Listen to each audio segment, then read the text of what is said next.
Wacky Wednesday. It's Wacky Wednesday con El Bumper. Unfiltered, the real deal. No pre-planning, no chingaderas. Straight up from the bill. Wacky Wednesday. B-Town's very own. It's Wacky Wednesday con El Bumper. Here's your host, Bumper Gomez.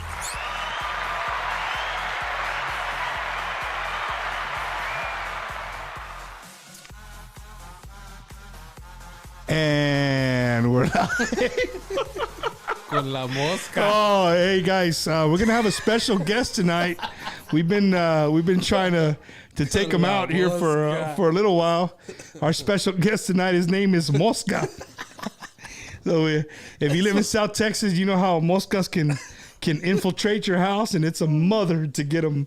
You know, I told him it's like a robot in here. I think they're trying to steal his ideas, or I'll go. What's going on, Bumper? What's up, dog? Got a mosquito here. Trying to eat us. Literally, what's crazy is I just told Mark, I was like, dog, you see that fly on the wall? That son of a bitch ain't gonna move. The minute we hit live, he's gonna be flying all over the son of a gun. He's like, oh, this guy said live? Well, I'm live too. That shit's funny. Oh my God. Oh man, yeah, we're a little late. It's all good. It's all good. There's only one guy already complaining that we're late. You probably already know who it is. So, hey man, you got a lot of taxes to do, bro. Get them done. Get them done. Get them done. Mando. Buckaroo. He's about time. It's about time. So, no, guys, check it out. We were hoping to have Lisa Mar here as well, but little under the weather. Yeah, man. She has little health issues that she deals with from time to time, and sometimes, that's la vida.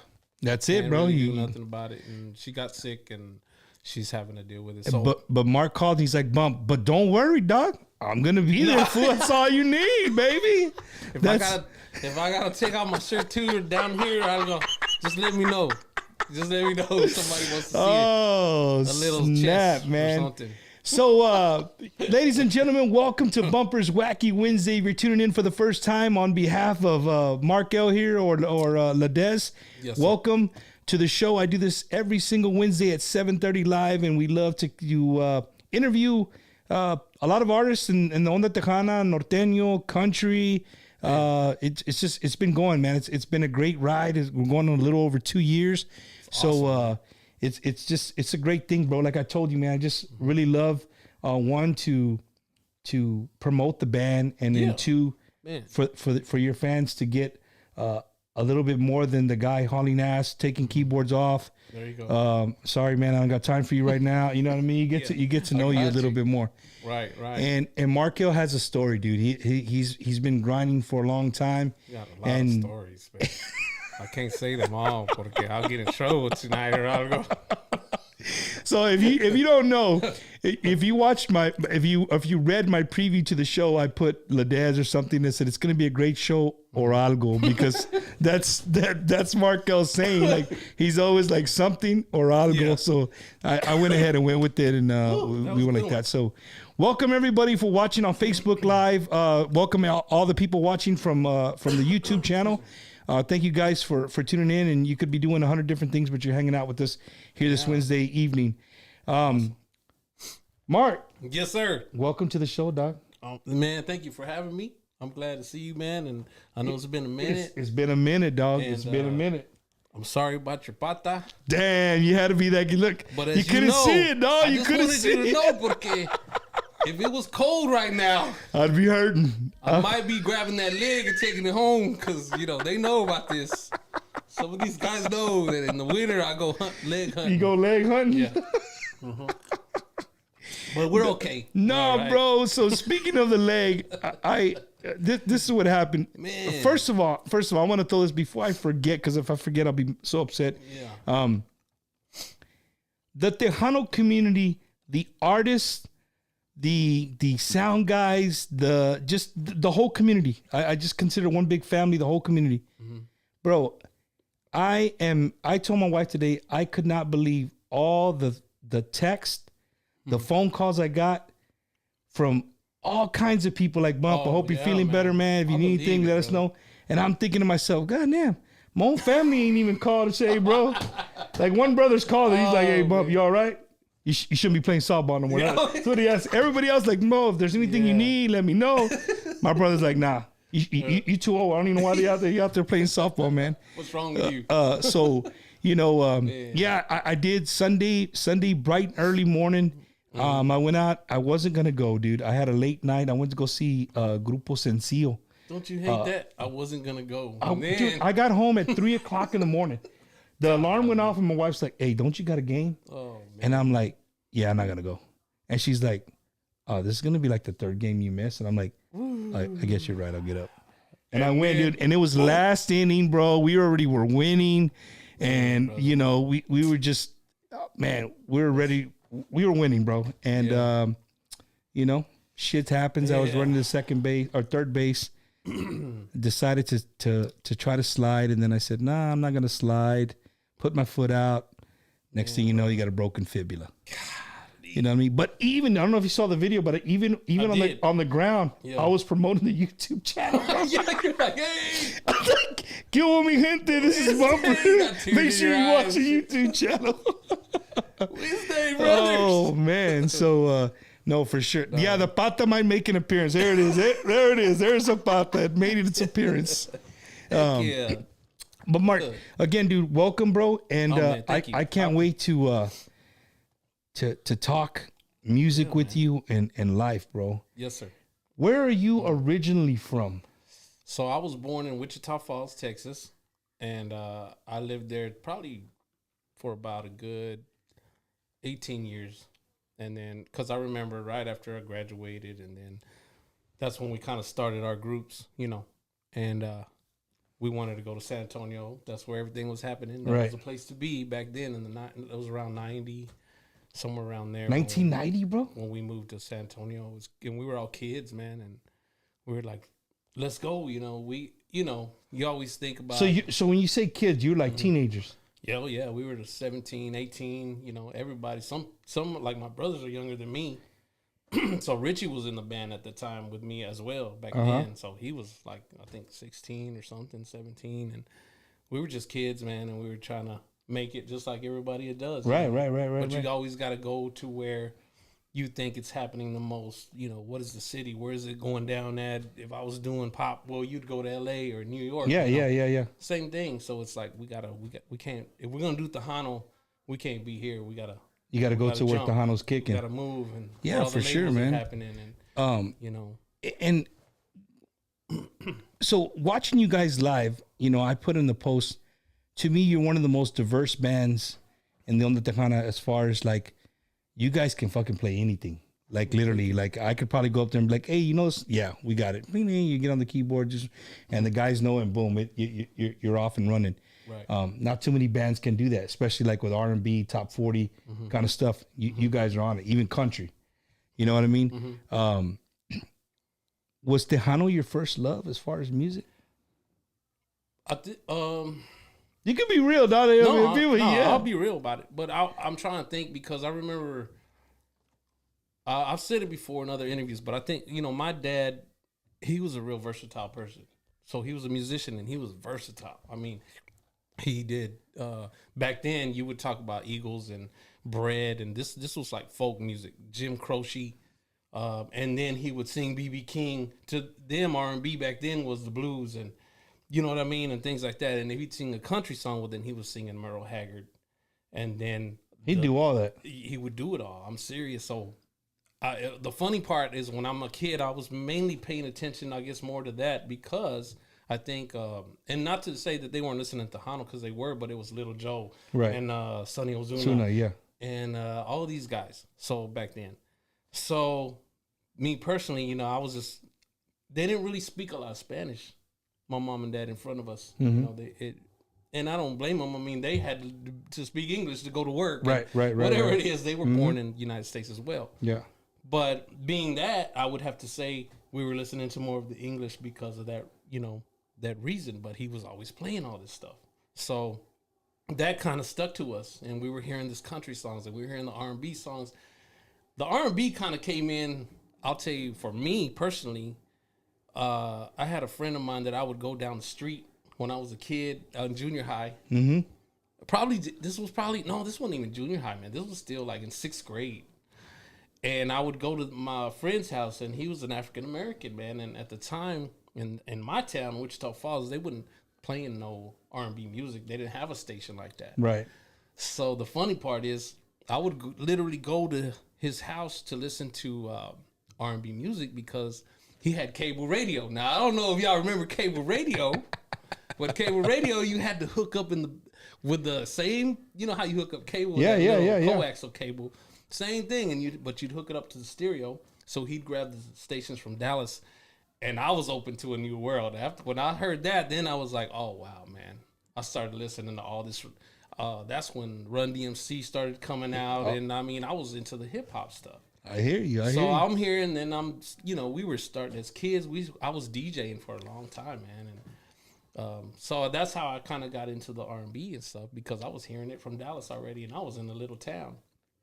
But anyways, the Tejano has always been there, regardless, because my dad, and that's their roots. Of course, that's the Mexican family roots. And when I used to go to my grandpa's house, these guys were playing like, I was a kid, man. I was probably like 5, and I'd be in there. But the dads take the little kids anywhere. They're drinking. Hell yeah, come We're on. in this hot ass room. My grandpa had this stove that he would turn on.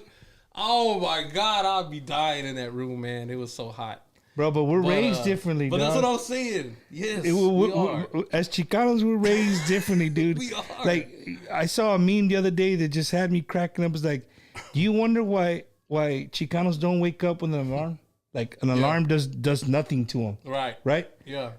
Then you see the kids laying down on 3 chairs underneath the at a quinceanera or wedding. I seen the it. parents dancing and It's shit. all Like, loud and they're yeah, singing. you loud. Like, you think this alarm is gonna wait? I can sleep through that. Dude, you know what I mean? That's us right there. So, no, man. Yeah, I was hearing my uncles playing Ramon Ayala, and they were more into the conjunto, not too far into the real Deep conjunto, deep just norteño, but like right there, man. And it was still conjunto stuff.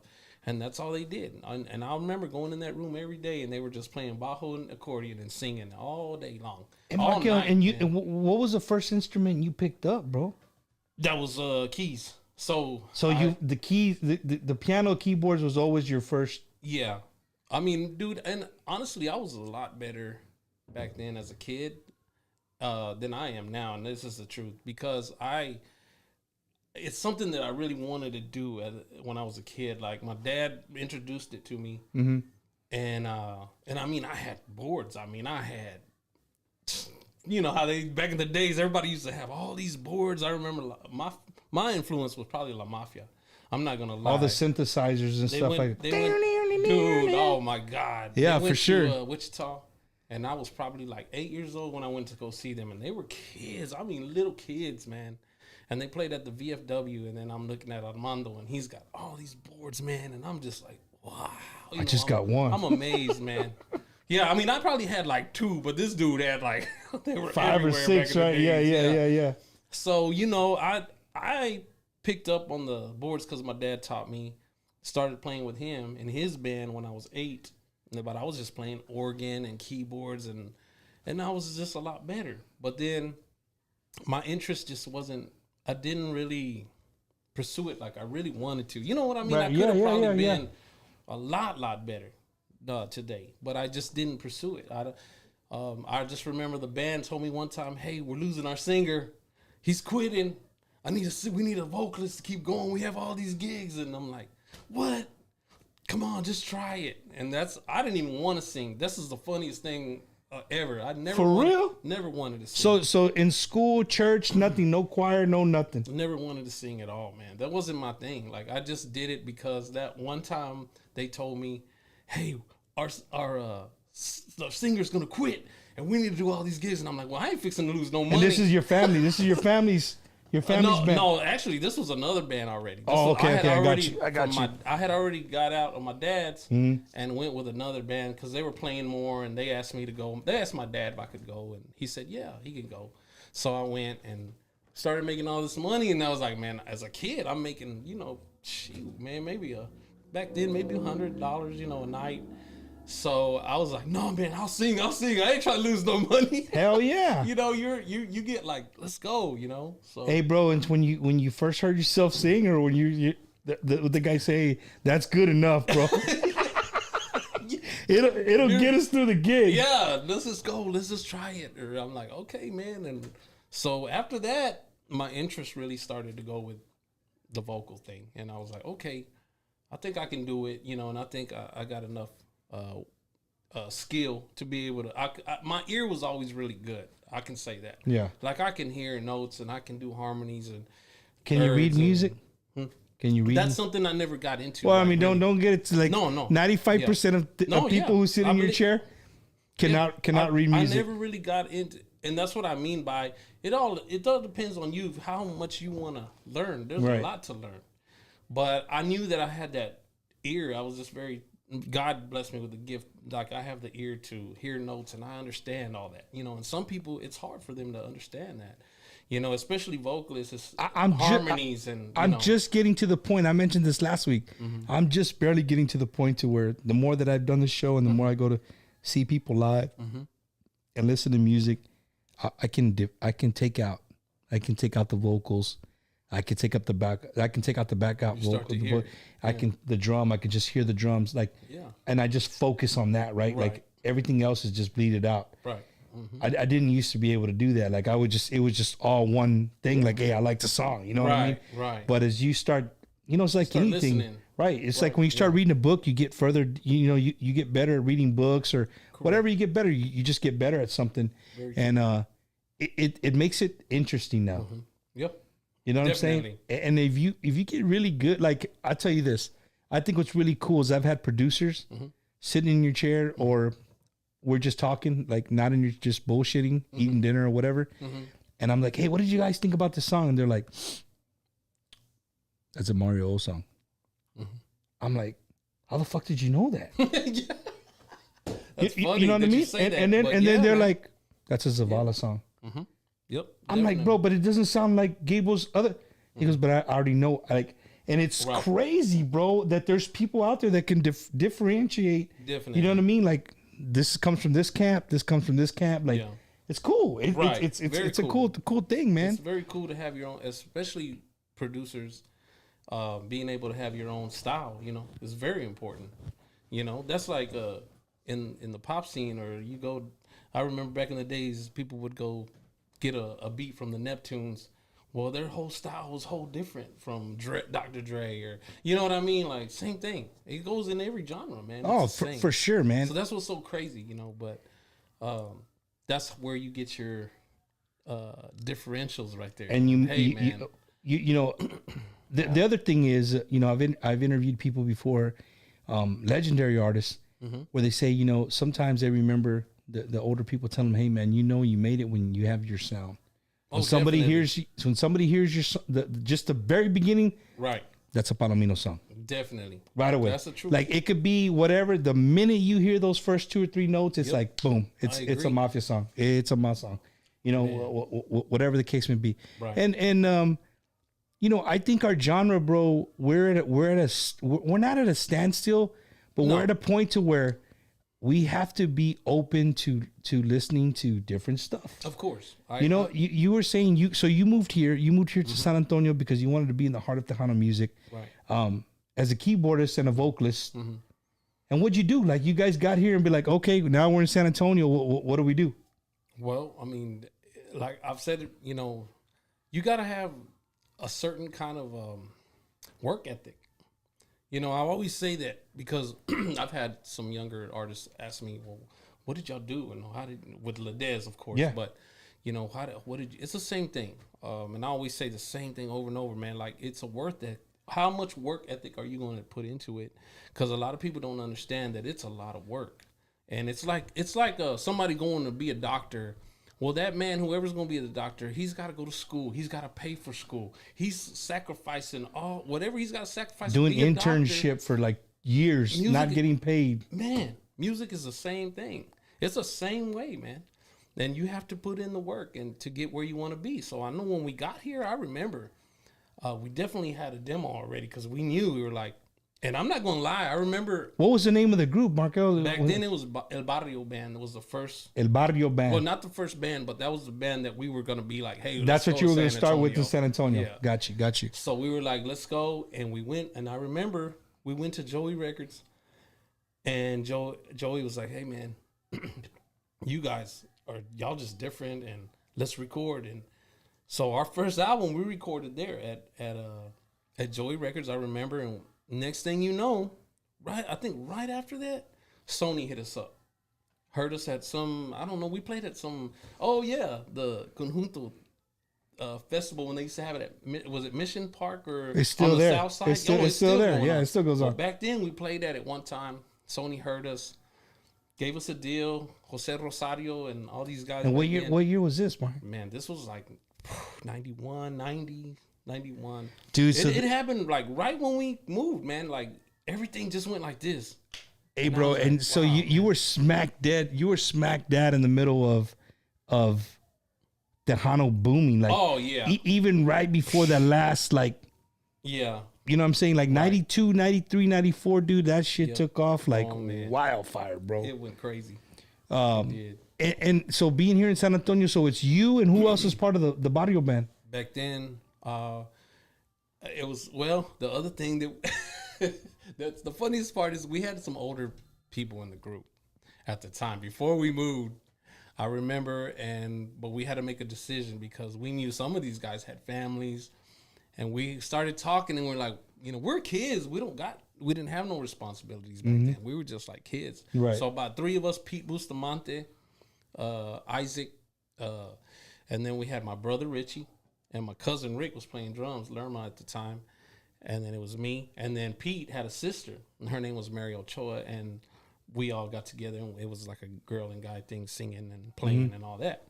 That's how it all started, man. And we had to tell some of the guys, of course, hey, we're gonna have to do it with these guys because You reached the age limit, bro. yeah. Like, and they're our friends, man. The funny, that's part of business sometimes. You know what I mean? Like but we knew, we were like, if y'all go, you're gonna quit probably in 3 months or so because you're gonna have to go back home, or And you're not gonna be able to stay.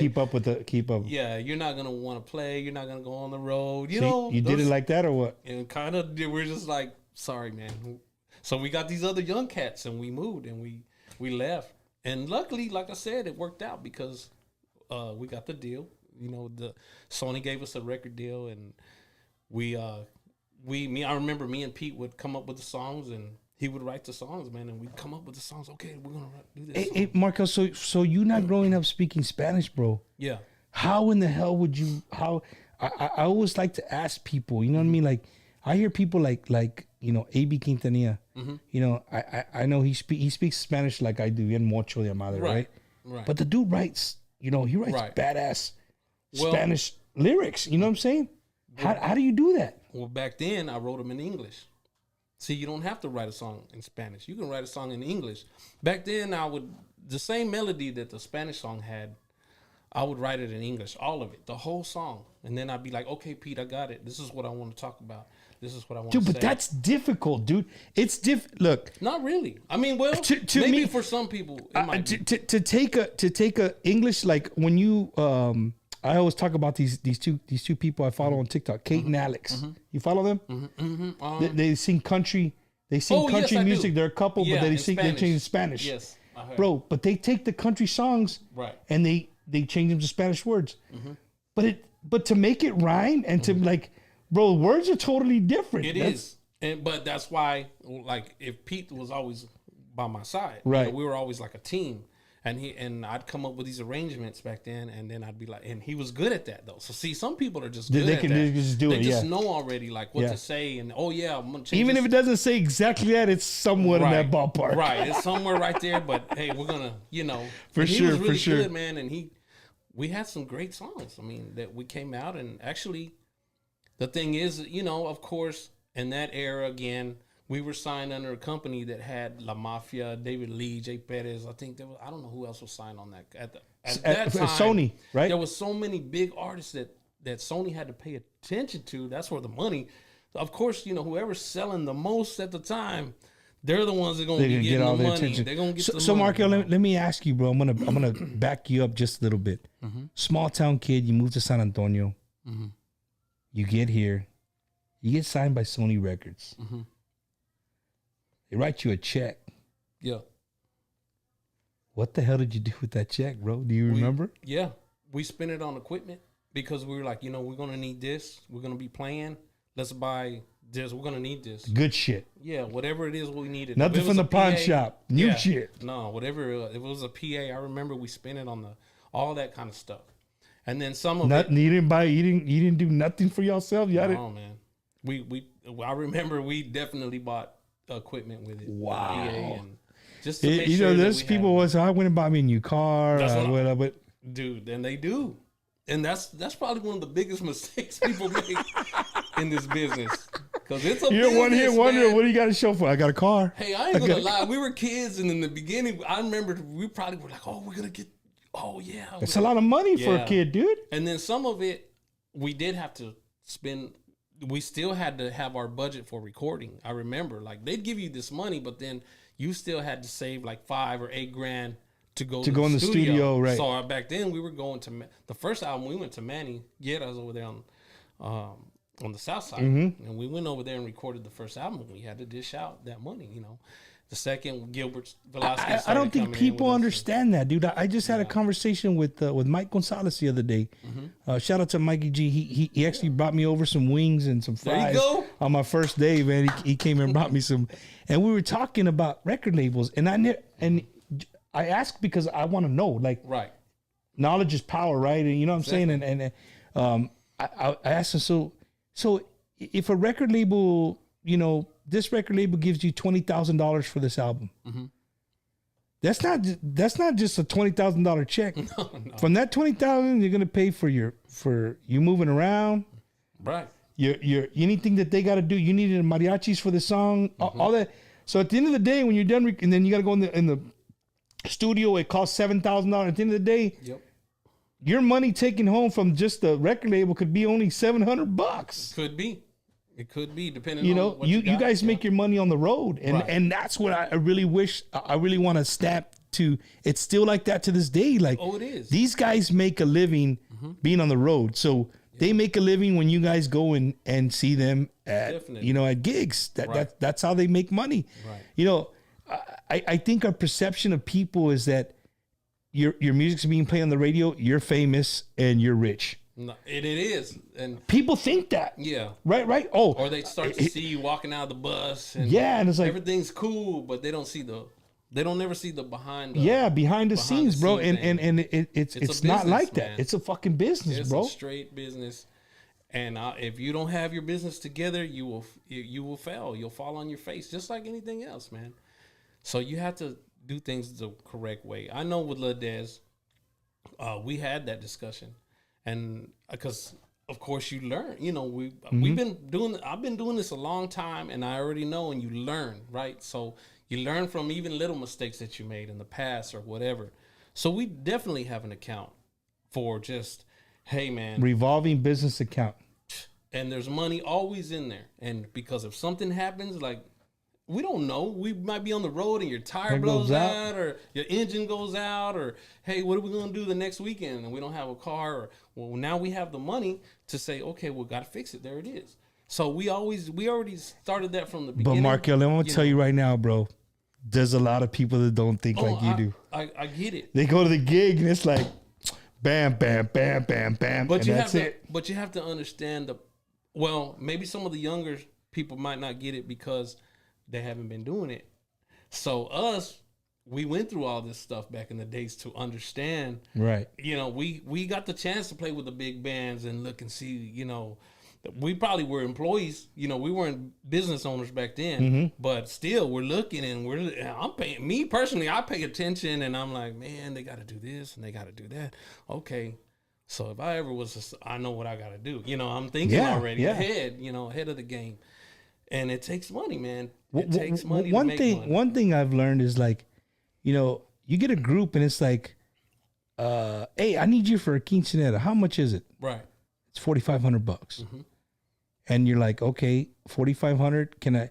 Hey, I'll give it to you for $3,500, but you're gonna have to provide the sound. When those people go back and they figure out how much sound costs, they're gonna call you right back. I'll pay you the $4,500. Exactly. You take care of it. It's Exactly. If you're planning a wedding or quinceanera and you've never dealt with bands, Right. if you ask for a discount, they're gonna give you the discount. Okay, cool. Yeah. We'll knock $1,000 off. Right. But you're gonna provide the sound for us. Oh no. Right? I promise you're gonna call that band right back in about 30 minutes and be like, no, I'll pay what you guys are asking. You guys Right. take care. You guys take care of the sound. Yeah. There's so many expenses, man. So many. Man, we got, dude, check this out, bro. There is a lot of people. Let's look at the chat room, because then people are gonna be like, Bump, you're not reading the chats, and there's a whole bunch of chats, Sorry, bro. Let's see who's on here. There's somebody that rang a bell here. Johnny Ramirez is on here. I saw him. Ledesma is the shit. Marcus C. Daniels, Marcus C. Daniels is on here, man. What's up? man. I've heard Marcus play in Temple, man. I got to get him on here, dude. Man. I got to reach out to Marcus Daniels. I got to get him on here because I'm sure he has a very cool story, man. Yeah. Shout out to everybody watching, everybody that's here chatting. You know what I'm saying? Yeah. Mark L, if you follow him on social media, he's a funny dude, bro. Like he's a funny dude in his own way. So if you have the privilege and honor of, if he friends you, or I don't know if he has a follow page, but he's a funny dude. One thing that I do know though is that there's a guy out there that says he's probably the best golfer in San Antonio. He can claim that all he wants to, but when we get out there, all I gotta say is I am Tiger Ledesma. Okay? So that's all I'm gonna say. I don't want to get too much involved because he's gonna get mad and then start cussing out on the comments. And we might have to go Will Smith his ass. Dude, you know what? I don't want to get in trouble. We'll squash right here. Shout out to our boy Mondo, man. Okay, check this out.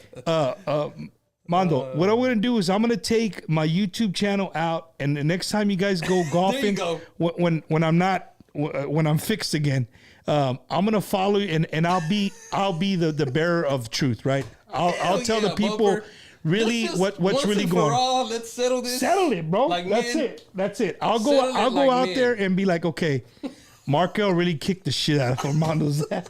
You know what I mean? Like we'll squash it like that, bro. Okay. I'm down. But no, man. So again, if everybody's there's a lot of artists watching, which is great. It makes me feel awesome that people are watching and awesome. Getting to know Mark L a little bit, more than you know. And again, he has a great story. We just barely started breaking the surface, man. So he moves here to San Antonio to follow his Tejano dream as the Barrio Band, right? As the Barrio Band. Sony changed our name. Got signed with Sony, but then they changed our name to Conexión. Wait a minute. Yeah. They changed your name? Changed the name. Because it was too close to the Barrio Boys. Yep.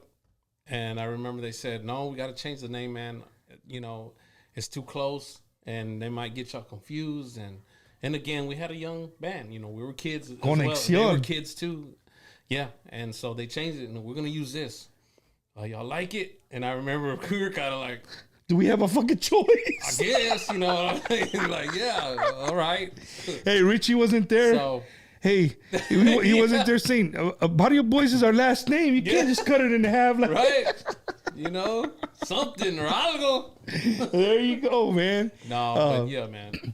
So how many years did you guys ride with Conexión, man, and Sony Records? How long was that ride for? So we were there for a good, I'm going to say up to around 94, 95, somewhere around there. And then we just decided, hey, man, it's not working, because again, and I don't blame, hey, again, we talked about it earlier. There's politics, there's things that deal with money that you have to deal with. And definitely, hey, man, La Mafia was the biggest thing in the world back then too, still are today. But, but back then they were the ones that, hey, if we need something, already they're going to go, hey, to them guys right there. Like that was Sony's baby at the time. And then Jay came along, and then so did David Lee was signed with Sony too as well. So you have all these people, man, and they're all on this one label, and it kind of gets like, there's only so much they can do, and whoever's going to be doing the money, you know. So that's who they're gonna ride on. So we were like, well, man, I think we just need to, you know, go our separate ways. And we all talked about it. And so at that time we were like, I don't know, man. I got a call from Mark Grado, man. From who? A good friend of mine, Mark Grado. Uh-huh. And at that time he was managing Jay, and I remember he said, hey man, they're looking for a vocalist.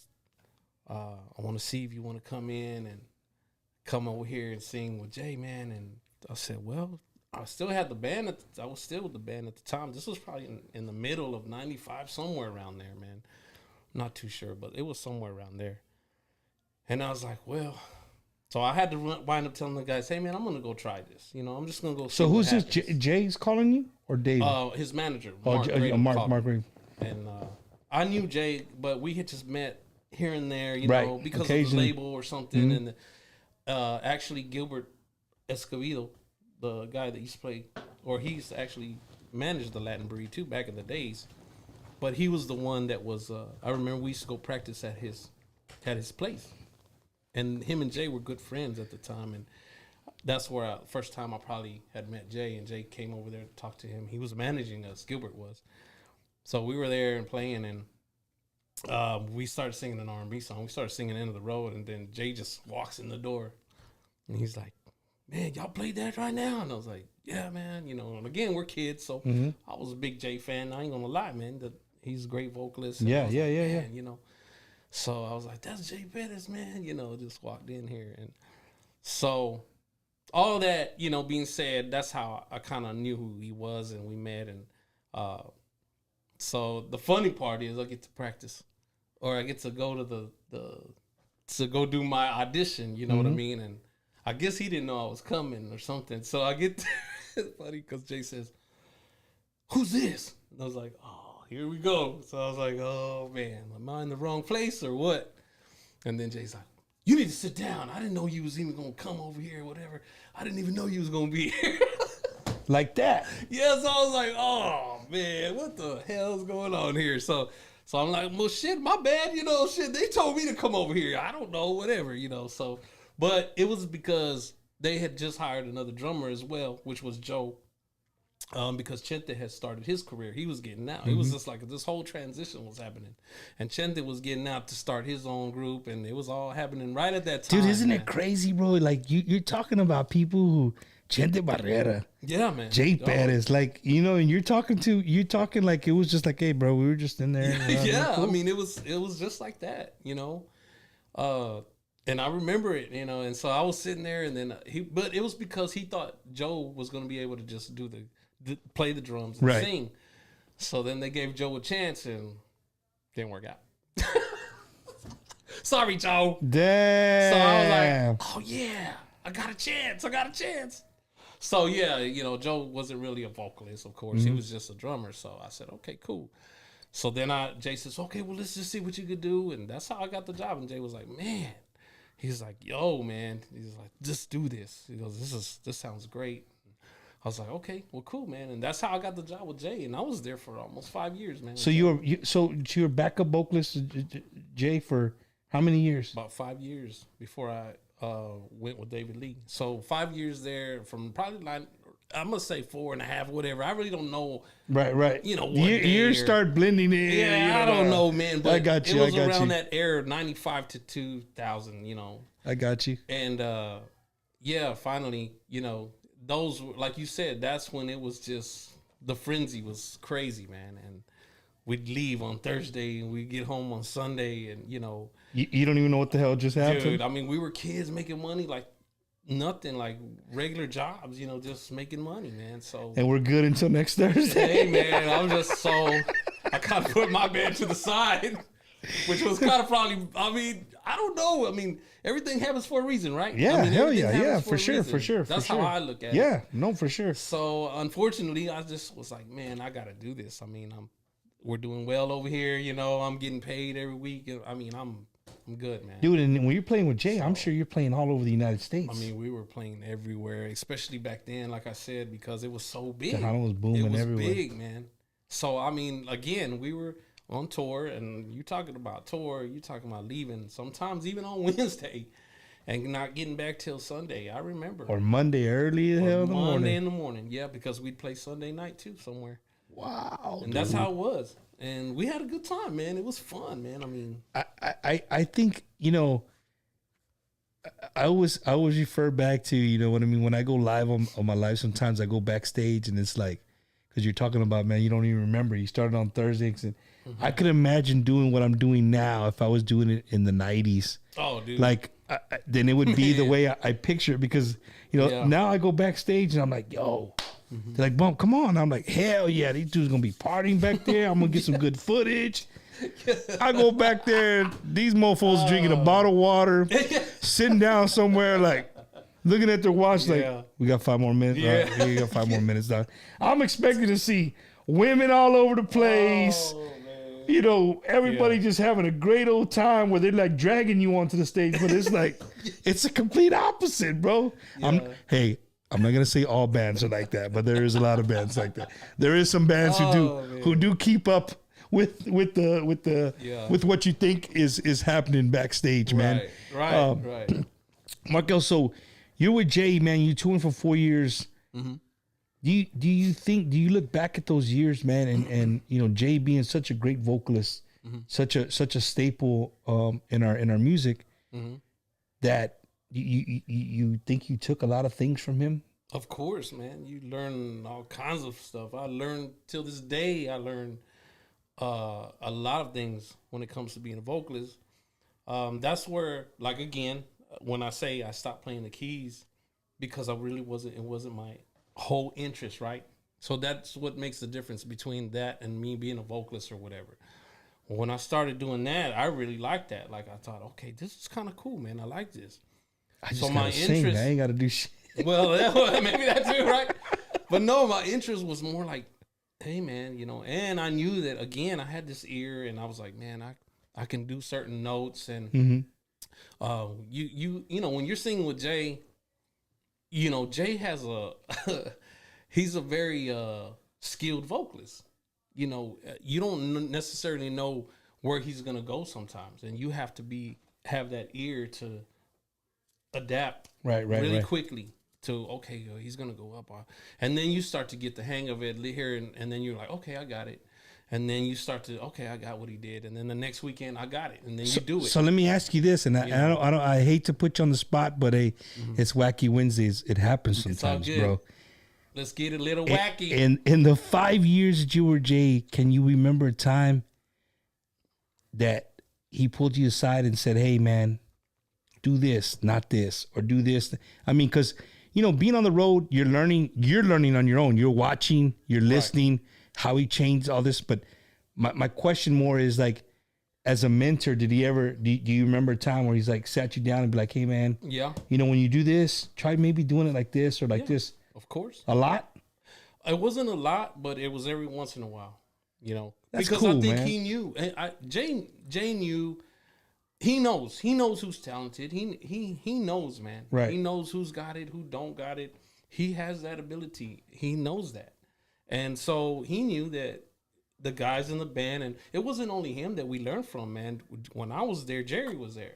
So Jerry was that dude is a monster. He was a monster, man. He's a very talented keyboard player and producer. And I mean, I'm listening to everything because, again, that's how my mind works. Right. Some people's mind might not work like that, but my mind is always working on how to produce that, or how to make a great song or a commercial and all of that. You know, that's how my mind works. And the reason I ask you, man, is because, you know, the only thing I can refer to is the Marine Corps, because that's what I did for so long.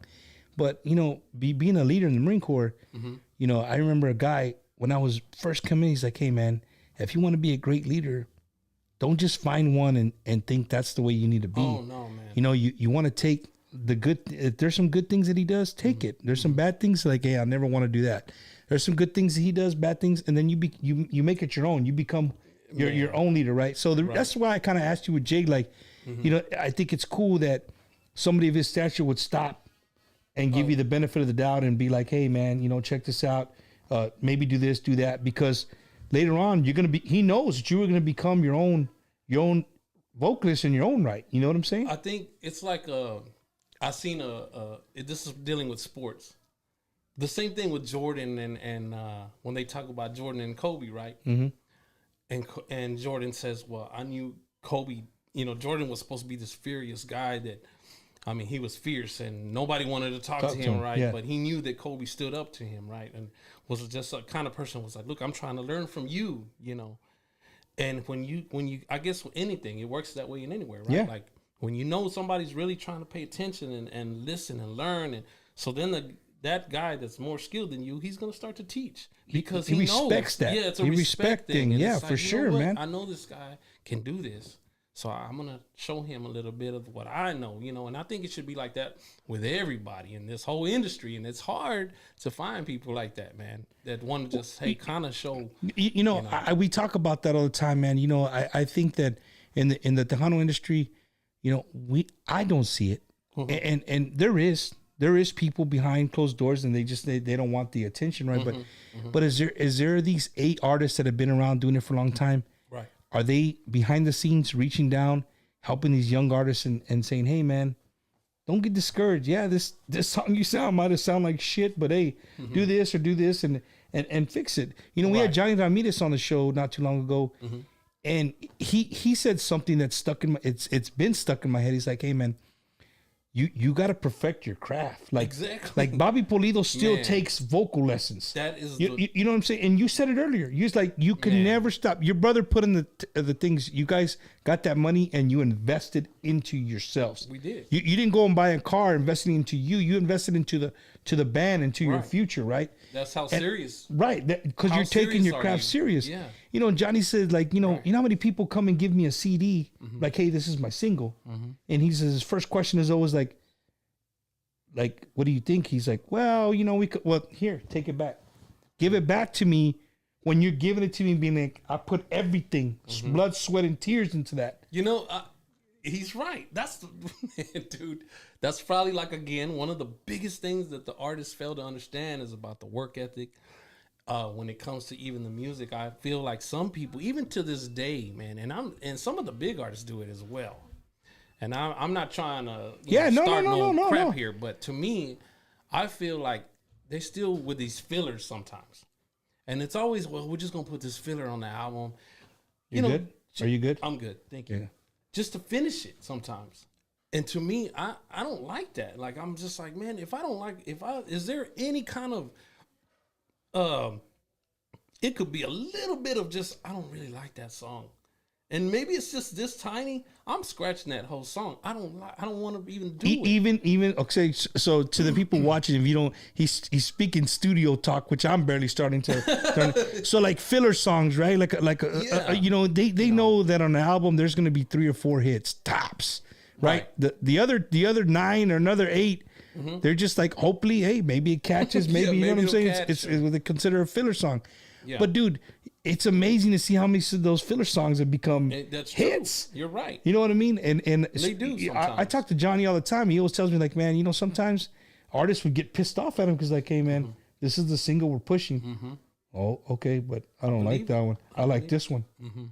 And he would play it, and they would be like, that's not the one we're pushing. But then 20 years from now, that's one of those songs that you hear, and it's like, bam. It hit. It hit. Right. But, but on a personal thing, right? I see. You talking about your work and your work ethic.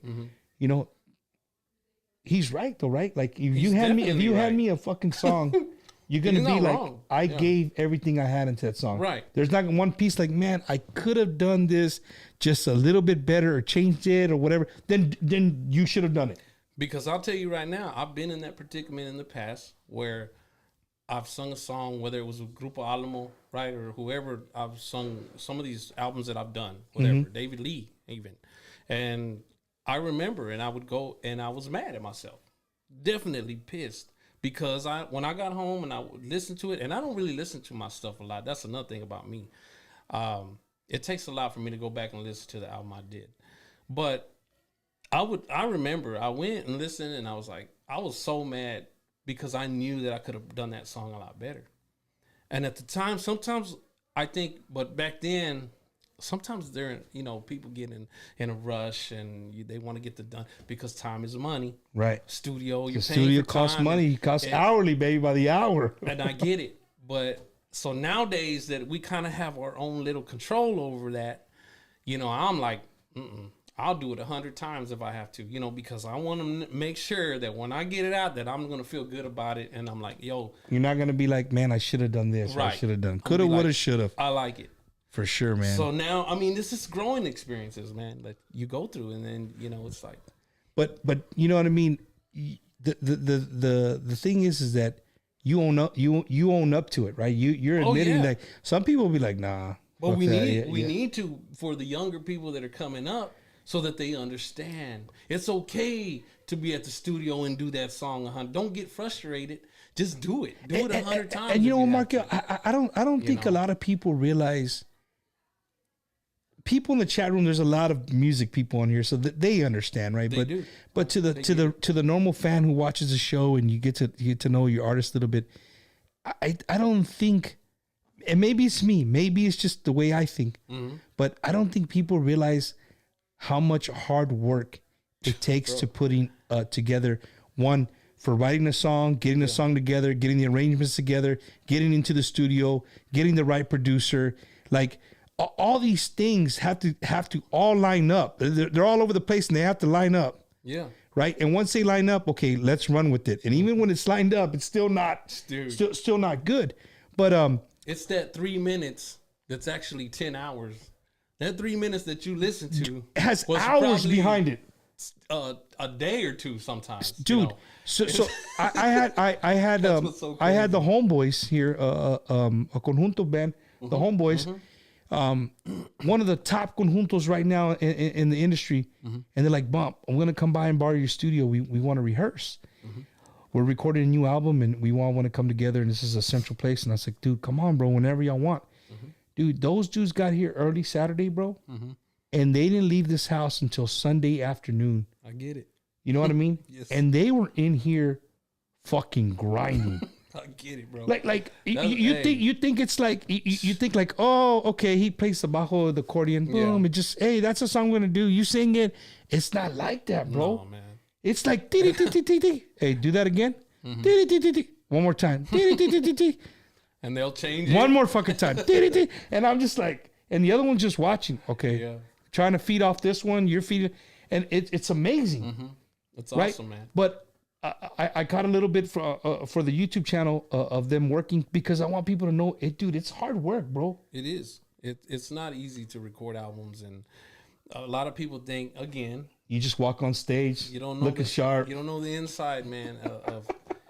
It's like it's a job. It's a business, and it's a job, man. For sure, man. It's just something that we love. Fortunately, it's something that we love to do, and that's what makes it not a job for us. But at the end of the day, it's a lot of work, and people still get frustrated when you're there at 2 a.m. I'll tell people this, man. Tejano musicians that are my friends that I personally know that I talk to on a regular basis, they're never satisfied. No. And that's a good thing, right? Because it is. They're always looking to do something better and stuff like that. Learn. Man. But I want to put you in a hot seat a little bit, man. I want to ask you, what's your take on our genre right now? Old A artist, B artist, C artist, old, young, middle age, the whole gamut all together. What's Mark L's take on our genre right now? Where's Tejano music? I think we're still just right here, man. We're in the middle. To me, it's not that it's not going like this. It ain't going like this, but we're just right here. We're right here. This is like flatline kind of deal. And that's how I feel about it. Like, and again, like Johnny's, when he talked to you and told you about some of these younger artists, the problem to me that we just talked about it. Yeah. Is teaching. Is grabbing somebody and actually, even if you got to tell them the truth, because a lot of times, this is one of the biggest parts right now. I'm going to tell you. It's coming. You better get ready for the drum roll right now. People don't tell the truth, and because they're scared, they're going to hurt somebody's feelings. Oh, my image. If I tell the truth, my image is going to be messed up in the industry. All this crap starts to happen, and that's that doesn't help anybody. Some of these younger people need to know that what it is, that what you got to do. And if you don't like hearing it, then this is probably not the place or the business that you want to get into. You know what I mean? You got to be open to constructive criticism. Yeah, all the time. But they're just opinions. At the end of the day, it's an opinion. And everybody has one. I just want to shake your hand and we can just say, okay, well, you don't have to like it. You don't have to like anything I said, because we can still be friends afterwards and you can walk off and, hey, cool. Right. And you don't have to do it. But when that album comes out, they'll be like, I told you, ass. But some people, that's what I'm saying. You know what I mean? Like, bro, it's taken a long time for us to come up with all these new songs that we're about to release. And right. Again, because we get into arguments too at the same time. So somebody commented, they wanted to know which member of the group, Mark, is the easiest to work with. The easiest? The easiest to work with. Right now, I'm going to say Armando's probably the easiest. My drummer, Armando Yeah. Asana. Man, that dude is the coolest. He's a beast, bro. He's a beast. I seen him at Mario O's the jam session. And I told Joey, shout out to Joey Jimenez, hey Joey, there's the drummer that plays for Dezz, dude. Yeah, that dude's a fucking beast. And then he was like, describe him to me. So he's like a little gray beard and he was like, yeah. Oh, that's why I'm like, yeah. He goes, yeah, dude, that dude's he's legit, the real bro. deal, man.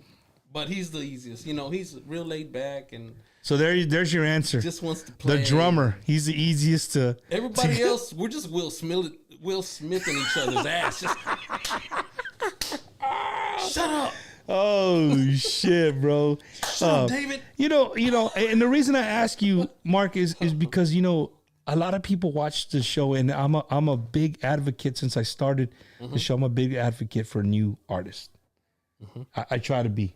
You know what I mean? And even artists who've been around with their new music, like I try to get it out there, try to get it played.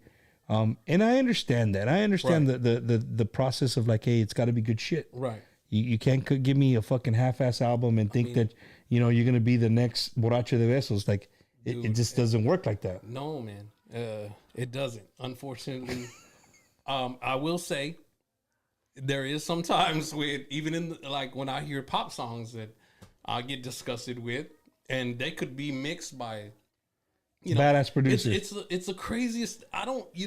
Again, sometimes it happens where this dude might not be the best vocalist, might not be the best nothing. And still, man, for some reason, makes it that song just went and it hits and fucking Pitbull. Right? Pitbull says 2 verses over and over and over again. Over gets million. There he is. You know what I mean? A millionaire. What's the other dude? Who knows these days? Who's the other guy that lives in Miami? What's his name? His name is on all the songs. DJ Khaled. Did you like the dude? What does he do? Says, right? DJ Khaled. DJ Khaled. And he's $1 million. He's $1 millionaire, bro. Flying personal jets and shit. Yo, I'm gonna put Bumper G on every Tejano song. We're gonna make money. You might get rich. You don't know. You don't know, Bumper. Oh shit, man. No, I just wanted to ask you because I really like to be a part of the show. People's points and views on the genre. I think you're right about going up and down. But I think right now at least the onda is buzzing.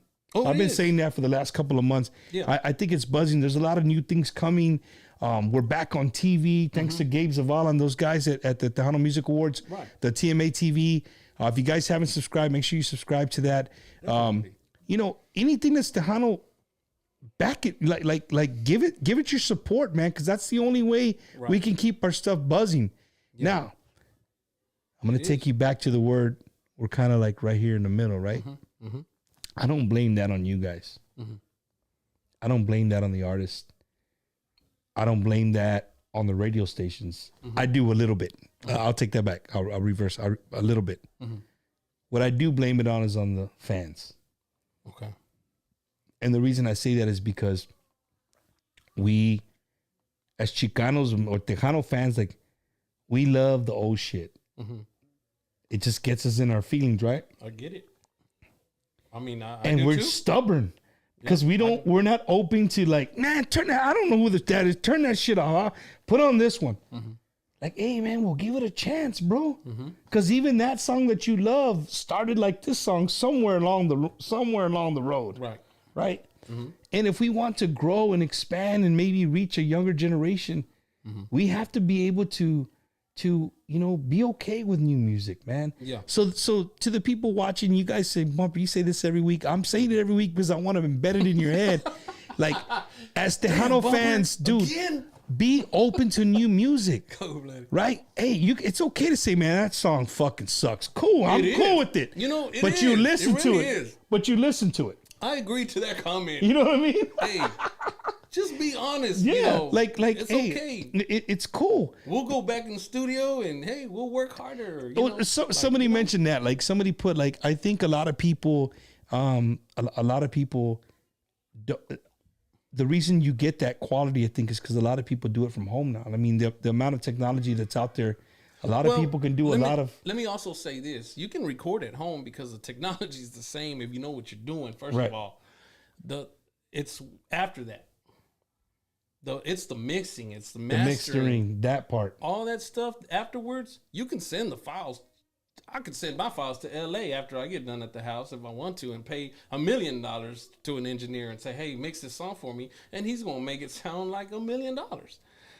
That's the truth. This is just the technology that we have today. I'm sorry. It's the truth. And it's only going to get worse. So I know some people don't want to hear that because they want you to go to the studio. They want you to pay.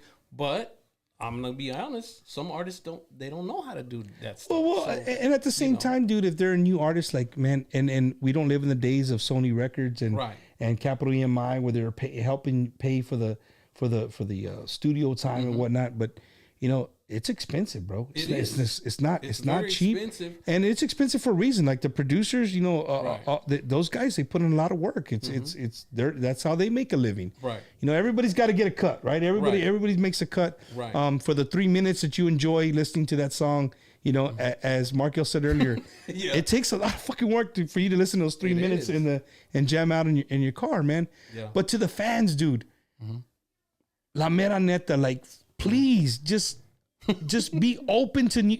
You could say what I said. You could say, man, that song fucking sucks. That's fine. But don't just turn it off. Listen to it, man, because you never know. There could be a song that grabs you and be like, hey, okay, this okay, I like this song. I'll listen to it again. Yeah. Definitely. I agree. So Mark, you're with Jay Pettis. Do your 5 years. You're learning. You're turning. You're burning. You're cruising all over the United States. Coming in on Sunday night, crudo like a mofo. You ain't lying. Don't know what happened between Thursday and Friday. We were drinking, and how in the hell did you end up with the Poteet Posse? Okay, so that one. Trying to get my thoughts here. Actually, Val called me because they had called him about me. Somebody called. I don't know if it was Dickie or I'm not too sure. It might have been Dickie that called Val and was looking for me to see if I wanted to go and audition. And I said, Val calls me and he's like, yo, brother, because we were great friends still to this day. Mm-hmm. And he said, hey, man, David, those guys are looking for you, man. I want to see if you want to try this audition thing. And I'm like, what, man?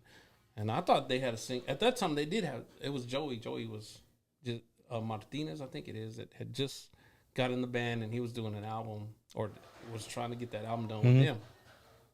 Anyways, I remember.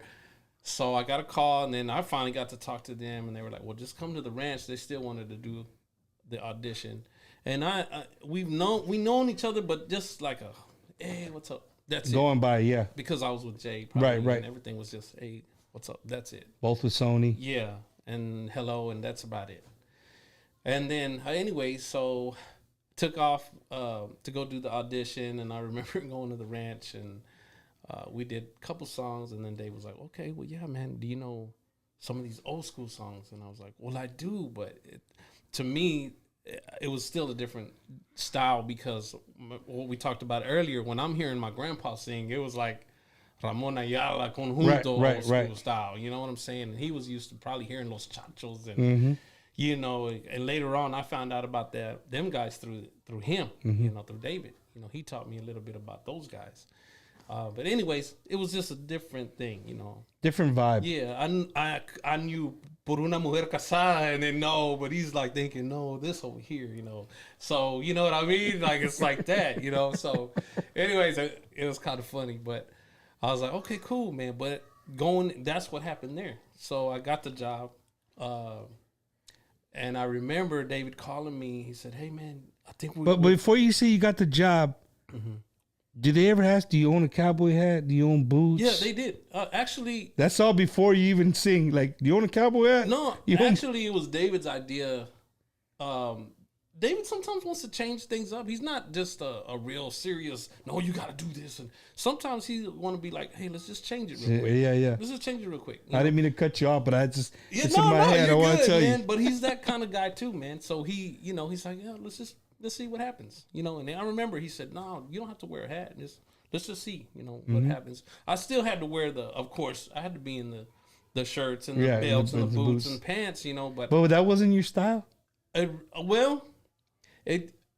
remember in El Barrio Band, we had dressed like that for a couple years. We were in Western gear, and I even wore a damn hat. I did. I wore a hat. So, because, you know, I guess you're looking at all the Tejano bands back then, and everybody was kind of more in this whole Western thing going on. Yeah. So we're like, well, should we do that? Maybe that's kind of cool, you know? And so we started doing it. And then we kind of were like, nah, look at La Mafia. La Mafia don't dress like that. And then we're looking at Mas, and we're like, Mas don't dress like that. They're all in these leather. Joe Lopez wearing leather pants, and he's almost half naked on stage with his chest coming out. I'm like, nah. Hey, bro, so you get the job with David Lee. Mm-hmm. Do you still have to go back and tell Jay that you quit in the band? With David Lee? Oh yeah. Oh man, the way I got out of that was, I remember they asked me. He said the way I got out of that. Well, it's funny because they did ask me. Jerry asked me. I was recording the last album I did with Jay at the studio at Blue Cats, and I remember Jerry going, "Hey man, I'm hearing rumors. You know, I heard you're getting out," and I'm like, "Nah, I ain't getting out, man. What you talking about?" "No, well, I heard you're gonna go with David Lee," and he's like, and I'm like, "Nah, I ain't going with David Lee." And I said that only because. And this is the truth, man. I had gotten fired probably twice. I got fired twice with Jay. You know, I did in my whole span. And but he brought me back or whatever. But I had gotten probably fired twice with Jay. So I was like, I ain't finna say nothing because they're going to let me go. And then I ain't going to have no job for about a week or so. So I was like, you know what? I learned my lesson. You know, I learned my lesson. So you know what? I'll be here this weekend. But y'all ain't going to know the next weekend. I'm gone. I ain't here. Wow. So I kind of paid them back a little bit for the fire and shit that they did to me. But no, it's all good. I just, I remember David calling me and saying, "Hey man, we're going to go ahead and use you, but we need you this weekend." And then I was like, "What?" And I wasn't ready, dude. I didn't know none of the songs. And me again, being like, I like to know my shit. You want to know your shit. You don't want to go up there half-assed. I don't want to be half-assed. Yeah, I got you. I try my best. Let's just put it that way. I always try my best. So I told Dave, "No, man, I'm not ready. I don't know none of the songs. I kind of, you know." And he's like, And Dave was like, "No, man, we're just gonna read the book." I was like, "What?" And my first gig was in California, Bakersfield. I don't even remember, man. I don't remember the place. I think it was Visalia maybe or something. Oh, Visalia. Okay. I don't remember exactly, but that was my first gig with them guys, and I was like, "What?" You had the book on the thing. I mean, this is before iPad, before phones. Oh my God! I don't know how I winded up with one of the Bibles. They call them the Bibles. You have one? Yes, I want. David, you didn't hear that. If you're looking for one, Mark has it. I put it on the story one time, but they know. But yeah, I still have one, man, and it has all. I mean. Dude, they got like maybe 5 or 4 of those books. So that's how much music that they have, man. Wow. And it's crazy. I always like to ask, especially vocalists, bro, like, how in the hell did they remember all those songs, dude? You know what I mean? Like, it was hard. You know, I've had artists on here that come on here and be like, "Hey, bro, I ain't gonna lie to you." I had Gabe here from Texas Latino last week. Oh, okay. And he was like, he's like, "Dude, I ain't gonna lie. Sometimes, bro, I'm like, bro. And I keep." Hey, it happens to everybody. Trust me. It happened to me, and you gotta play it off, and you gotta act like Yo, this guy right here, Ronnie Saldana. I said, Oh, it yeah, was Ronnie. Visalia. It was Visalia, and I got it on tape. Woo! You got him on tape. I Turning. gotta hear that, Mr. Ronnie Saldana. Show me. Oh man, that's crazy. Hey, can anybody I'll give us an probably throw update up on the myself. on the Spurs? The Oh, Spurs are man. playing for the well, they're in the playoffs, but they're in the what do you call it game right now. So somebody could give us an update on the Spurs. That'd be cool. Bumper, do the stanky leg. Really, Sonia? Wow, That's cold. that's cold blooded, right? That's all good. It's all good. It's well deserved. Well deserved. Wow. So, Mark, you get on with David Lee, man. Mm-hmm. David Lee, Garzai Los Musicales, Poti Posse is literally Yeah. one That's of probably the one of the biggest places. pillars holding up our onda Yeah. for over going on 4 decades, probably if not more. Definitely. You know what I mean? More than 4 decades of music. Definitely. Dude, how was that? Was that like a la chingada? I'm with David Lee Garza, like. Well, I know, man. I actually, like I said, man, it was in my blood already. Like this is what I wanted to do. I knew what I wanted to do, right? So, really, nothing has ever. I never really got nervous about, like, because it was so and so, right. It's just, right. hey, man, you know, this is me, and I know. I think I personally, I think I know what I can do, in this thing, and I've learned and I grow and I'm trying to get better or whatever. So I've never been that kind of guy. I'm just ready. Let's do it. We're going to do it. Let's do it, Now, I remember the nervousness came from not knowing the songs and in the beginning and trying to figure out. And they're different. It's a whole nother. I know it's Tejano, but it's not like Jay's music. This whole sound. Well, it changes, that's Jay was more jazzy, Right. like the jazzy feel of Tejano, Right. And David was the more traditional Tejano sound. Exactly. So the guys that are with the band, are they pretty much just the guys that are with David Lee now? Is pretty much the same guys that were there when you were grinding? Yeah. Besides Wow, but everybody else, yeah. Yeah. The same guys. Billy O everybody's was there. with him too? Billy O. Man, I mean, we had a great. Dude, I had a people great freak time, out on man. Billy O. My son the other day, we saw them. Well, we went to Fiesta, and they were playing under the bridge. And my son, I like to bring them along. They were doing their Fiesta thing, and they were having beers and drinking. They're like, Dad, like, is that guy white? And I'm like, what guy? He goes, that guy playing the guitar right there. So, well, first of Ringo. all, it's not a guitar. It's a bajo, right? And he's bajo, like, yeah. okay, whatever it is. But is that guy white? I said, he's as white as they come. He's like, I knew it. I was telling. So, and I was trying to explain to him how long he's been with the band and stuff like that. was there But a dude, long time. He's been there a long time. you were around. I mean, your whole career, Marco, you've been around legends, bro. I have, man. I've got the pleasure. I'm the honor, man. To And be so your around work them. ethic, I mean, I'm sure you take, just like I said, right? You took from here, took from there, Right. and it made your own, man. Because I've seen you on stage, bro. If you've never seen Dezz on stage, they're a diverse band. They really are. They're strong musicians. Their vocals, they complement each other. Lisa's, beautiful voice. Your brother. Right. I mean, dude, Richie's the only one. have Boy, powerful Richie, voices, Mando's on there like, hey, Richie's just Richie. he's just on the stage, my bro. Richie's funny though, bro. Richie's Richie a fun. is. He's He's a funny hilarious, dude, man. dude. So He'll keep us happy all day, man. oh, for sure. Mark, and being with David Lee, bro, were you the youngest guy in the crew? No. Actually, I think Danny Fernandez was the youngest guy. The keyboard he player. was probably the youngest guy in the band. Maybe Man, that's- so Danny's been around as long as when you. Oh yeah, when I started, he was already there too. Wow, he's a probably cool was cat, there bro. That maybe- dude always tells me what's up. Anywhere I see him, he always is like, "Hey, Bump, Yeah. what's up, man?" He's a cool cat, bro. He is, man. I think he was there probably 2 or 1 year before me. Danny was, from my understanding. And what was your David Lee stand? What was your length of being a that musica? again? It was around 9.5. 10, whatever. 9. I don't really know the exact dates again, but I know it was from 2000, and then from 2000 to like 2010. And the reason a Hold lot on, of people don't think it was that long. You sang with David Lee for 10 years, bro? Pretty close. I'm not gonna say it was the whole full because I don't know what day. Yeah. I don't know, but I do know that it was. And the reason why, again, I think people they thought I was Joey for the longest time because when I started, they had just got done with that album and they were out there at the radio stations trying to promote that. Yeah. So I went on that tour with them. I was on the radio tours promoting 2020. So everybody. But still in the thought, studio, he recorded it. Yeah, he recorded the album, and so when I got in, though, I was there promoting it, and we were trying to. I remember. How do you do that? Like, you have songs that Ram sang, that Jay sang, that Emilio sang, do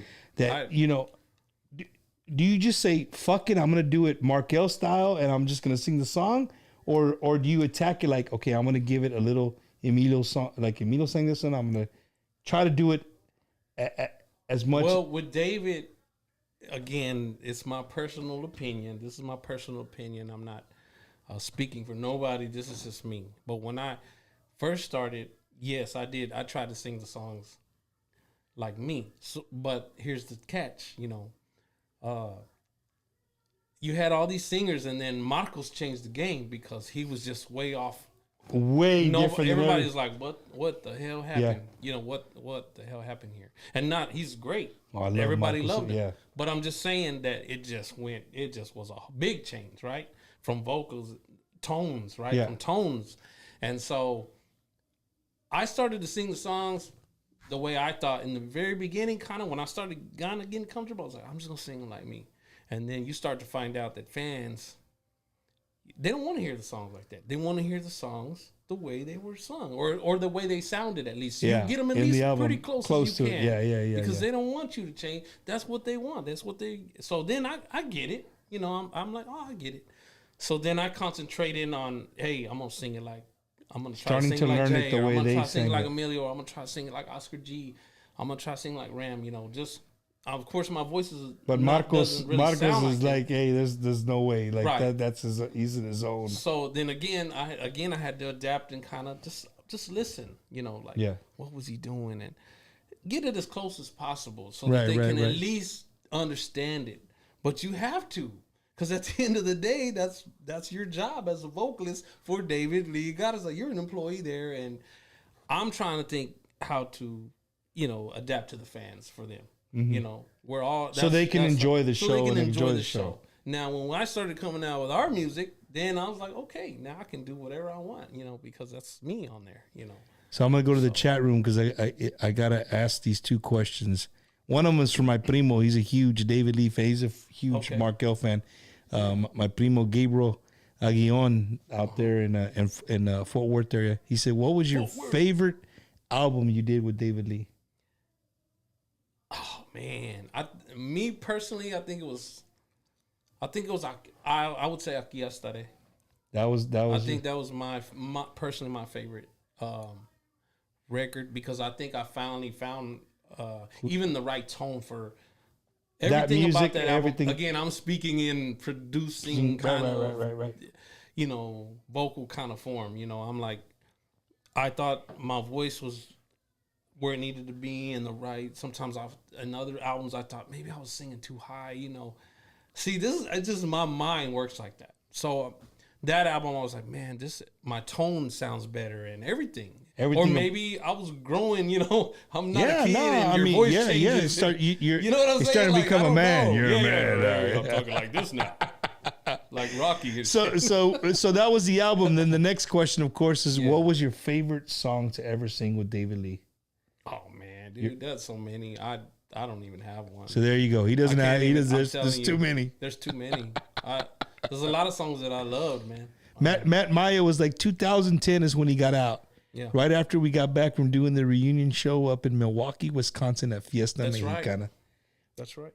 So we were just talking about Fiesta Mexicana and everybody up in Milwaukee. I'll be making my way up there.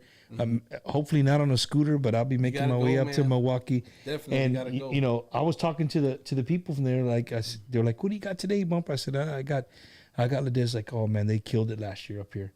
They killed it. And people from there. Yeah, for the people from there. I was talking to them today, and I was asking you off the air, like, man, and you were like, bro, it's just a different vibe. You know what I'm saying? It's huge. You have so many international artists that are playing there.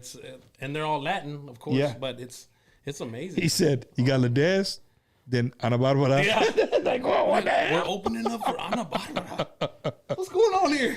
Oh, this guy was like, Solo Contigo album was fire. That was his favorite. I love those albums, man. I do.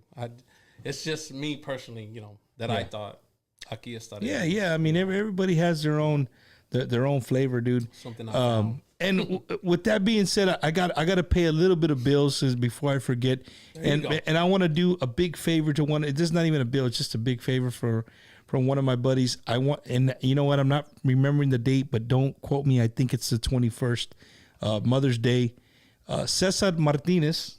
Yeah. Also, the vocalist for David Lee Garza Los Musicales. He goes around Robstown, Texas, and he does Ceneratas during Mother's Day weekend, and he's going to be busy. So instead of going around doing individuals, you're going to have to pick up your mom and your grandmas and take them to one spot, and they're going to have a free event, man. That's coming. Cool right there. So make sure you guys, if you're in the Robstown, Corpus Christi area, go. Cesar will be posting. Follow him. He'll be posting here soon about what he's going to give back for all the years that he's gone around and getting paid. Singing Ceneratas, he's going to do just one location. You can bring your mom and grandma there. It'll be a good thing, man. So Mario O is on here. Solo Contigo. That was the first DLG album I recorded. What's up, bro? Actually, Mario Ortiz has a song that produced for us. That we're about to drop as well. He did. It's called Sweet Hold Baby. it. Hold that thing. It's gonna be something. And Dezz, including Mark L, my guest tonight, they're going to be in Dallas, man. If you're in Dallas, this is a brand new spot. They're going to start opening up Saturday, Tejano night. Well, my eyes do not let me read that small, but hopefully you guys can blow it up. They're going to be in Dallas. Make sure it's going to be $15 all night. You can't get better than that, man. So for all the Dallas people, man. We've had so many people on these messages that, hey, when are y'all coming to Dallas? When are you coming to Dallas? Well, there you go. There you go. Now your time has finally come. Yep. Hey, these said Mario, what is he goes, his favorite, puro fire, daddy. Yeah. That's so, dad. Hey, Mario O is one who called me, right? He calls me and he's like, Mom, just checking on you, make sure you're good. Hey, I just want to know if you'd be able to do a benefit softball tournament, mother. Can I get through the back? Can I go through the back door? Oh shit, man. Yeah. So let's see who else we got on here. We can go to the chat room. Boom, boom, boom. Shout out to Henry Zimmerly, everybody out there at Smoke Sky Bar. Hey, if you're not doing anything tomorrow's Tejano night at Smoke Sky Bar. Yes, sir. My boys are gonna be there. Texas Latino, they're going to be in the house. Yeah. And filling in on accordion, for all you accordion fans, is J.R. Gomez. J.R. Gomez is going to be filling in. Tweet's got something going on. So, he'll definitely, it's going to be a cool show, man, for sure. Oh, yeah. Let's see what else we got. Well, that's good for now. Mark, yeah. If you were doing anything else, man, besides music, what do you see yourself doing? I would probably travel a lot. I like to go see different places, man. I do. Hey, man, but you gotta. And I have done it, but I think I'd do it like get an RV. What's the coolest place you've ever visited? Canada. I went to Canada and I went to for Toronto. Real dog, Canada. Yes, and man, I seen some like architect. Like old school churches that I'm into that stuff, again, if you follow Mark L, this dude, man. He's a jack of all trades and a master of none. He should get a cap that says that. So one day he's hanging out he's making back porches and he's making like storage sheds, all kinds of shit. This guy's, he do the, so where do you get the carpentry? I ain't gonna say I'm the perfect guy, but hey, I can make it look really nice. You know how to use a level and a square. That's it. Nah, yeah. Where do you get that from, bro? Our dad too, man. He taught us a lot on how to do a lot of stuff like that, woodwork and Stuff like building, anything. that's cool, man. Like my dad worked for beer, man. So Okay, you know what I mean. you know how to drink. Yeah, we know how to drink. You know, That's good. That's a good job. Johnny Ramirez says he sees you being a amateur golf pro. Y'all think? Yes, that's right. Oh man, I'm going to start an amateur golf dude, pro course. you know Bob Ram? Bob Ram, he sings it. I got a tear in my Oh, menudo. yeah. He says, I'm performing Tejano night at Fred's Fish Fry. Come Oh, on, Bob. Come on, bro. Shout out to Big House Burgers, Vans Burgers, Cielito Lindo, and my primos Tito, Chico, and Isidro Virial. I don't know what that's from, but we just give you a shout out. There you go. Yeah. Marcos, so being on the road with your brothers and Lisa, bro, how is that? I mean, it's like anything else. You know, you're going to get frustrated sometimes. And, Especially when it's family, right? When it's family. Dude, I've said it before, man. It's like a family. It is a family. Once you get involved with your bandmates, I don't care who it is. It could be just a friend or whoever's in that band becomes your family. You can get into arguments, man, and it happens with everybody. I mean, that's just the way it is. So does Markel give a look at the drummer, or does he give a look at Richie? I like, think we all give each other. When you miss a bar, because I see you always like looking man. like, hey, we got like one more verse and we got it. Do you ever just like turn around and be like, motherfucker, that was fucked? You do that all the time? Sometimes, bro. Sometimes, hey, we all human, We mess up, man. But I tell you, the thing about me is when I mess up, I get pissed at I want to slap the shit out of myself. I ain't gonna lie, I do. So do the guys look at you when you fuck up? Oh yeah, they do. They'll look at me too, and they'll be like, all right, you got me.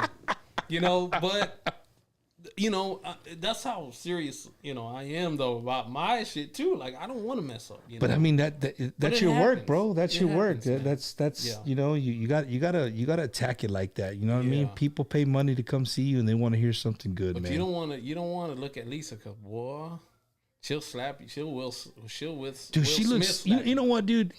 Lisa's I'm one. Just kidding. I'm just joking. She's gonna get mad right now. She's one of those ladies that I see on stage, bro, that really takes her profession is everything. It's her look, it's her vibe, it's everything. You know what I mean? It's not like she just goes up there and be like, okay, I'm just a singer, like everybody does their part. I'm just a singer. Like you can tell that she's very professional. Definitely. And that's cool, man, because. People go to see that, bro. Right, they do. And people go to and they pay money for entertainment. Exactly. It is. Hey, but if you don't like the fucking song, well, you don't like the fucking song, right? Just say you don't like it, man. So, hey, Rich, your brother's like, hell yeah, we do. So here's the next question. Hell yeah. Has there ever gone to blows in a bus, in a van, in a car? No, we won't go that far. We won't go that far. I ain't gonna lie. I got you. Now, I ain't gonna lie. You probably wanted to, sometimes. And again, that's the whole brother thing, though. When brothers. I mean, man, it's family, It's different, bro. For sure. You're gonna say some things because he can handle it. Or, right. But it might get to the level. Okay, hold on. We better slow down. Hell yeah, dog. Mama's gonna slap us with a chocolate if we don't behave. So I'm like, nah, we better chill. Oh, man. It does, it does, man. A lot of people don't think that bands argue and, shoot, man, it happens, man. But at the same time, there's a lot of love there too. We all love each other and everybody has a respect, for what they do. I've said this, and if you guys start following and subscribing to the new channel, Keeping Up with Bumper, you're gonna see a lot of behind the scenes stuff. And this is one thing that I've learned. In my 2 years of doing this, Tejano genre is a small family. It is. You got cousins, you got uncles, you got tias, you got some fucking mean tios, some mean tias. It really, that's, if you look at it like that, everybody knows everybody. Yeah. You can't do somebody wrong over here and they're not gonna know about it over there. Yeah, it's just it's the truth. Yeah. It's the truth, bro. And what's cool, bro, is that if you just get along with everybody, it's just cool, man. It's just a badass atmosphere. Right. I'm really impressed with the way you guys support each other. Oh, I said this a couple of weeks ago. Like, I love to see when you guys are out, Emmanuel J's out there, right? Like all these artists come and they're like, "Hey, man, we're just here to support a Dezz." Or same thing, they're playing, you guys are out there supporting them. Yeah, I mean, if you don't have a gig, why not? Right. You know what I mean? You're showing them love, and then you get to interact with your fans in a sense that way as well. You know what I'm saying? And where else do you see that? What other genres do you see that kind of love and support, man? We're a small genre, and it's just that's what I love to see about it, man. It's like a big family. You know what I mean? Right. Speaking of genres, bro, one of the questions I wanted to ask you, just off the wall, wacky Wednesday fucking question. Okay. What's your take on banda music, bro? Personally, me, I want Mark L's. We just got through saying this whole thing. I don't like that shit. You want to be honest? Let's be honest. I don't like that shit at all. But I'm not disliking it where I'm gonna go, oh man, don't do it. I'm not telling an artist, hey, if you love it, do it. Me personally, I don't like it.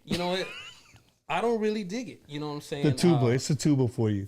It's a tuba. It's a lot of things. But my wife's gonna come give you a look over here in a minute. She loves banda. If it's Spanish, bro, I listen to it. You know what I mean? I'll give it the benefit of the doubt. Right. There is some songs. I ain't gonna lie. Now, hold on. I've heard some. The Feedman. So you like any of the Feedman stuff? I'm not too sure who the artists are because I just hear the radio sometimes. I'll just run through and oh man, and there are some songs that actually I've heard that I'm like, oh okay, that was pretty cool. I can dig a few stuff, and I'm like, okay, man, that was pretty cool. And the horns were in tune or something, but sometimes the horns ain't in tune, and people still like that though. So I'm like, why? I don't understand. It's algo. It's definitely different. Different company. It's different. What do they say? It's a different flavor, right? You know what I'm saying? It's a what the word I'm trying to look for when you want to eat something and you really it's a what do you call it? Taste. A different taste? No, they call it a. I don't know. I'm having a bumper brain fart. It's all confused. Good. Yeah, so am I. Or algo. No, man, I dig it. I dig a lot of the. I do listen to it. I'm saying that I don't listen to it, because it's Mexican, and you know what I mean. I'm really big on culture and stuff, and I just like to be well versed in a different. You know what I'm saying? I mean, I don't hate it. You know what I'm saying? And I just, I wouldn't listen to it. Me personally, I wouldn't put it on all day and just jam out to it. Joaquin Cura's on here, bro. What up, Joaquin? Dang, dog, that's crazy. What's up, Joaquin? How you doing, man? Individual. He's a great vocalist. Great end of the first quarter, New Orleans 26, the Spurs 22. They better get on that shit. Man, I ain't trying to go home tonight. Yeah. The what? Tamburazo is the worst. What the hell is that? Oh, the drum part of the group. Oh yeah. The banda. Yeah. So I'm just trying to figure out how you guys do a great job. When I say diverse, right? Because you play top 40, you guys play country that's in, and then you can go right into a Tejano song like nothing. Right, Shelly Laudis always says that Tejano artists are musicians are some of the best musicians in the world because they can play everything. Yeah, you get one of those artists and say play this Tejano song, and be like, what the hell is that? Like, that's true. But you guys can play everything. That's very true. You know what I'm saying? So, is that how you want to keep Dezz, or you just do that because of where you're playing at. Does that make sense? Am I? No, that's in our blood, man. So When we first started the group, we had already said, we talked about that because we were like, well, we come from, are we going to piss the Hanos off? Are they going to get mad? And then we were like, well, I don't give a shit. You know, we to us, we were talking and we were like, we shouldn't give a shit what people think. We should do what we love to do, right? And that's it, period. And if they don't like it, it's okay. You don't have to like what we do. We do music because we love it. That's what we're doing. Now, do we love Tejano music? Yes. Do we love country music? Yes. Do we love R&B music? Yes. So, hey, man, that's who we are. That's so when you come to the Dezz, that's what you're going to get. And that's what separates us from everybody else. Now, did it work? Yes, it worked for us. Now, I remember in the very beginning, again, we go back to starting a business, right? Right. And here we are. We're thinking, okay, well, man, we're going to have to do these Tejano songs and then blah, blah, blah. And what's going to happen? And are they going to play us, you know? And again, we don't know if the radio station is going to play us or not, you know? Mm-hmm. And they didn't for a minute. You know, I know for a minute there, they weren't playing us.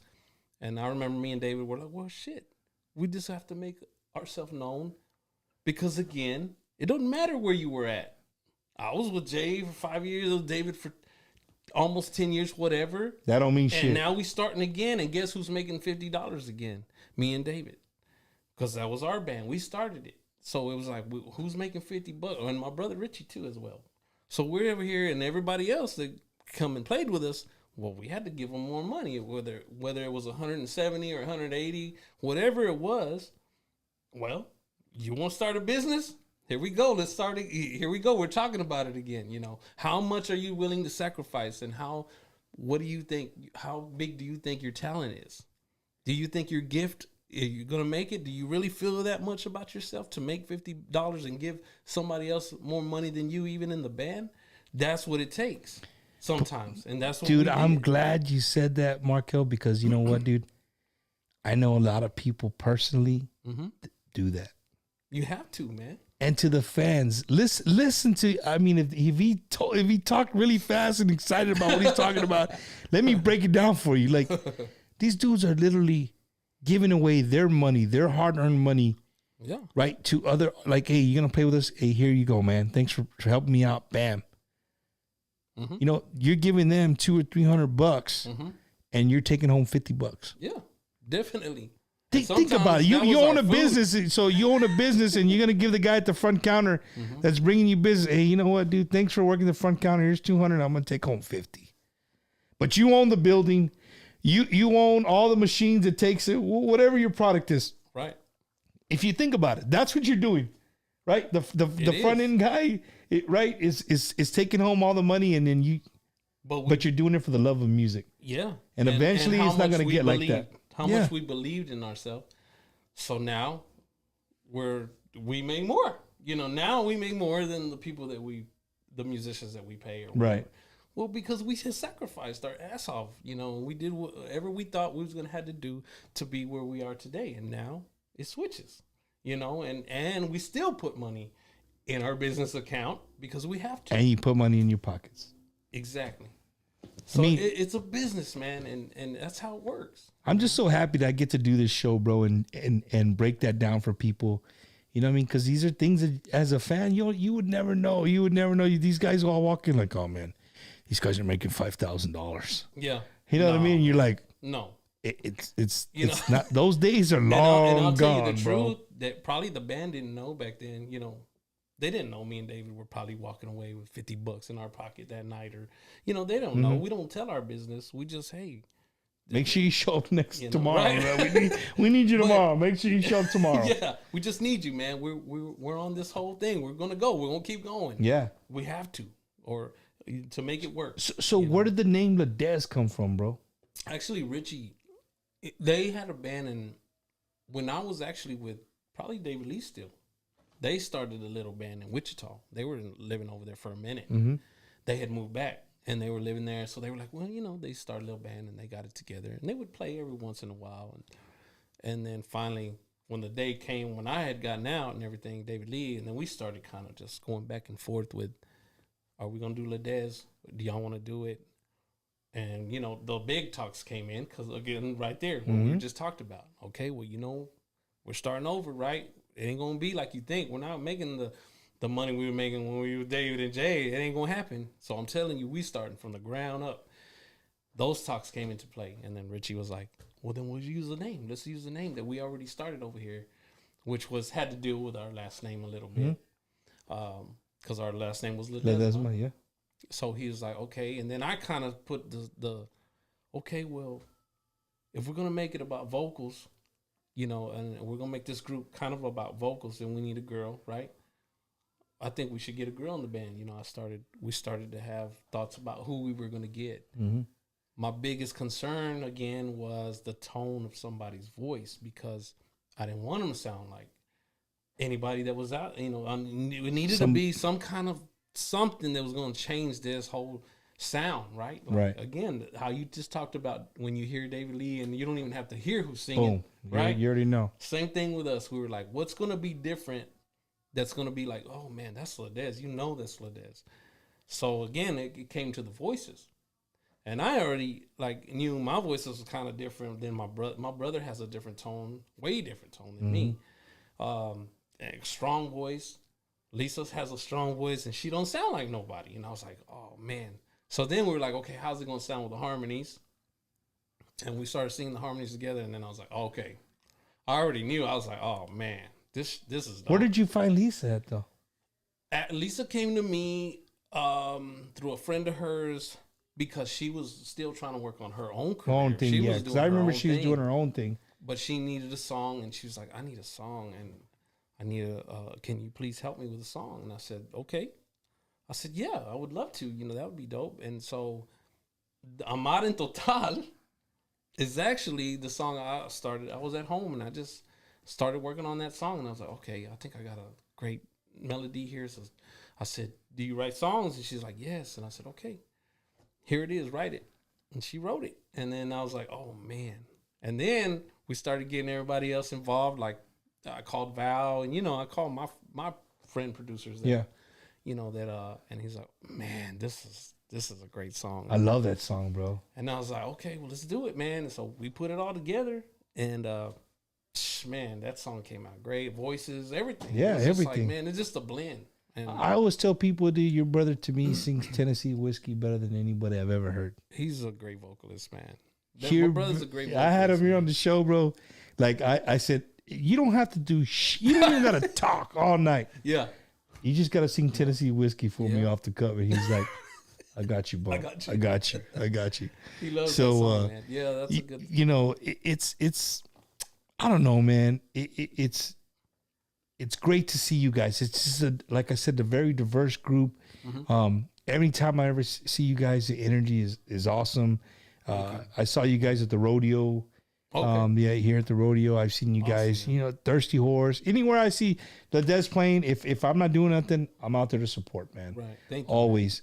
And and you know, that's what we need to do. Yeah. You know, as Tejano fans, that's all these guys ask for, man, is you go out there and support them. Right. That's it. However that may be, however, you know, if it's a Wednesday, Tuesday, hey, some of these gigs, you go to a Thursday night at Smoke, it's over by 10 o'clock. Yeah. I mean, it's not people that go, I got to work tomorrow. Come on, bro. Right. Go get you a barbecue burger, sit your ass down. If you don't want to drink, get a sweet tea and go support these groups, man. That's funny. You know what I'm saying? Yeah. Let's see. Bumper, Mark Ledesma, Dezz, Tejano Music in general, DJ Fuego, DJ Oscar, Bulldog Entertainment, Amarillo, Texas. Support you all. All right. Thank you, Steve, Charlene Garcia. I appreciate that, man. Of course. Thank y'all, man. I know Destiny Navida did a banda song. I will still support my Tejanos even if they live in Mexico now. Yeah. So let's go back to you. Destiny did a banda song because we were talking. The people were saying that because we were talking about banda music. Right. I love banda music. My wife, my kids, they love banda music. Right. We heard Destiny's song and we were like blown away. Like, that's a badass song. Like, she pushed the envelope. Like, that's not her realm. That's not her cup of tea. Right. But for her to have maybe enough, it is. How do we know? But I'm saying for her to get out of her what she knows to go and do that. I will say, and I don't know. I'm just saying you're right. But what I'm saying is, sometimes if you haven't really talked to that artist, right? How do you know she didn't like it back then? Maybe she was doing Tejano because that's just what her dad was doing. Or, But I interviewed her. Okay. Yeah, Okay. Well, then that's what I was gonna say. Yeah, no. Because I was like, I don't know. Was it? But they live down in Mexico, Okay. and you know what I'm saying. That's a big part of Right. you know, the Mexican sound. There you go. And so you know, they're fans of it. They're like me. They like all kinds of music. But Okay. she said she tried it, dude, and she played it for us way before it got released. Mm-hmm. And they played it for us here. We were drinking afterwards, and my kids and my wife were like, "Dad, Destiny has to get you that song." I'm like, they're not gonna give me that song, man. Like, they wanted it so they could play it already, and it's like, and they had to wait. They had to wait like 4 months for that thing to release, That's man. so funny. So crazy, man. That's great. I mean, you know, I encourage anybody again to do what if it's in your heart and you know what I mean, and you want to do it, do it. There's no hate or anything about me saying, That's you know just, what I'm saying? yeah. No. Hey, I don't like it. I don't like it. Hey, people are they're gonna be at the next, you know, they're gonna be the next Dezz song. Yeah, it's gonna be David hates Bond. I mean, Markel hates Right. Bond the music. That's how it goes down. They start to. Oh man. But no, man, it's not like that. You know what I'm saying? And like I said, I have heard some banda songs that I'm like, okay, That's that legit. was pretty cool, man. So let me ask you this: So- do you ever see yourself saying the word Dezz in any of your music? No. You know what I'm talking about, right? You know, Yeah. how like a lot of the Mexicans music, they always put like Put something in there. They put, like, yeah, or like- yeah. I got you. You're not I don't doing think it? we'll do that. No. I think it's very hard to Or do. just even in the hip hop they do it. But I'm just saying, I figured out why they do it though. For Why? Because look, if I put a Dezz song on, or a brand new song, I put it on the radio, and it's the second song in play, right? They're gonna play 2 more songs after you. The DJ doesn't talk about your song, like, hey, this is the new one by I got you. Dezz, right? That's They some hear the song, right? marketing scheme. And it's like, dude, I like this song. Who is it? Wacky. If you ain't Shazamming. Yeah. You ain't fucking Shazam. I was Dezz. Yeah. Right? Yeah. But to me, it's like, if I'm listening to a song and they're like, Dezz, fuck, I already know. Right. It's Dezz. Right. You know what I'm saying? I could see that's in a way, It's that's a how good it works. It's a good Good marketing scheme. scheme. It is. For sure. It's For great. sure, man. Definitely. Mark, can Mark sing happy birthday to Joey in his J? Happy birthday to Joey, man. Oh, that's right. Joey, yeah, I forgot. today's Joey Rod's birthday, man. J-Rod, happy birthday, yeah, J-Rod. happy birthday to J Rod, man. I wish you the best, man. I hit him You're up. doing all I right. hit him up earlier. And he told me thank you, man. Yeah. So Okay. for sure, man. Definitely, man. cat. Banda MS with Snoop Dogg is bad. Yeah, that's a whole different. That's a whole Yeah, different that's realm. another That's a thing. whole different realm. That's another I one, think yeah. that's coming. And it, I think Snoop Dogg and Started something. what's the record label he bought? Death Row. Death Row. Yeah. Watch, before 2022's over, Death think Row is going to be putting Mexican Spanish music, artists? Spanish artists on the record label. I believe it. I see it. I could smell it. Hey, it's money, man. Dude. It's a business. It's big money, and that's As Latinos, bro, I'm going to tell you something, bro. Mm-hmm. We do not understand the buying power of Latinos. For real. no, a lot of people don't, man. We're so like, if you've never left Texas, you don't realize, right? You do not understand the buying power of Latinos and what we have. And a lot of the show, a lot of things that I do in the show are based on, like, I really love to touch on our culture. And I always say this, like, Chicanos, not Puerto Ricans, Venezuelans, Mexican Americans, Chicanos, they're gonna be the majority of this country here within the next 20 years, probably, right? They're just by population, right? But yet we're the least represented in all. We're the least represented in government, and TV, Right. you know, in all aspects that we see. Why? think- Because we work, dog. Yeah. We ain't got time for that shit. We go to work, do what we gotta do, take care of families. We don't got time for that other shit. Yeah. But we gotta stop that, bro. We gotta start sticking up for our people and you know, having people up in government and representing who we are in the majority. Because if we're the majority and we don't have nobody, I mean, come on, that doesn't make any sense. Right. You know what I'm saying? And music, you know, I really think that Tejano music and Mexican music at the same time, we get the short end of the stick when it comes to like the Grammys, stuff like that, because it's always in the earlier during the day, right? You never see the Latin Grammy Awards with David Lee Garza on the thing, or you know what I mean? It's gonna be Bad Bunny, it's gonna be reggaeton, it's gonna, you know what I'm saying? But why? When we buy most of the music.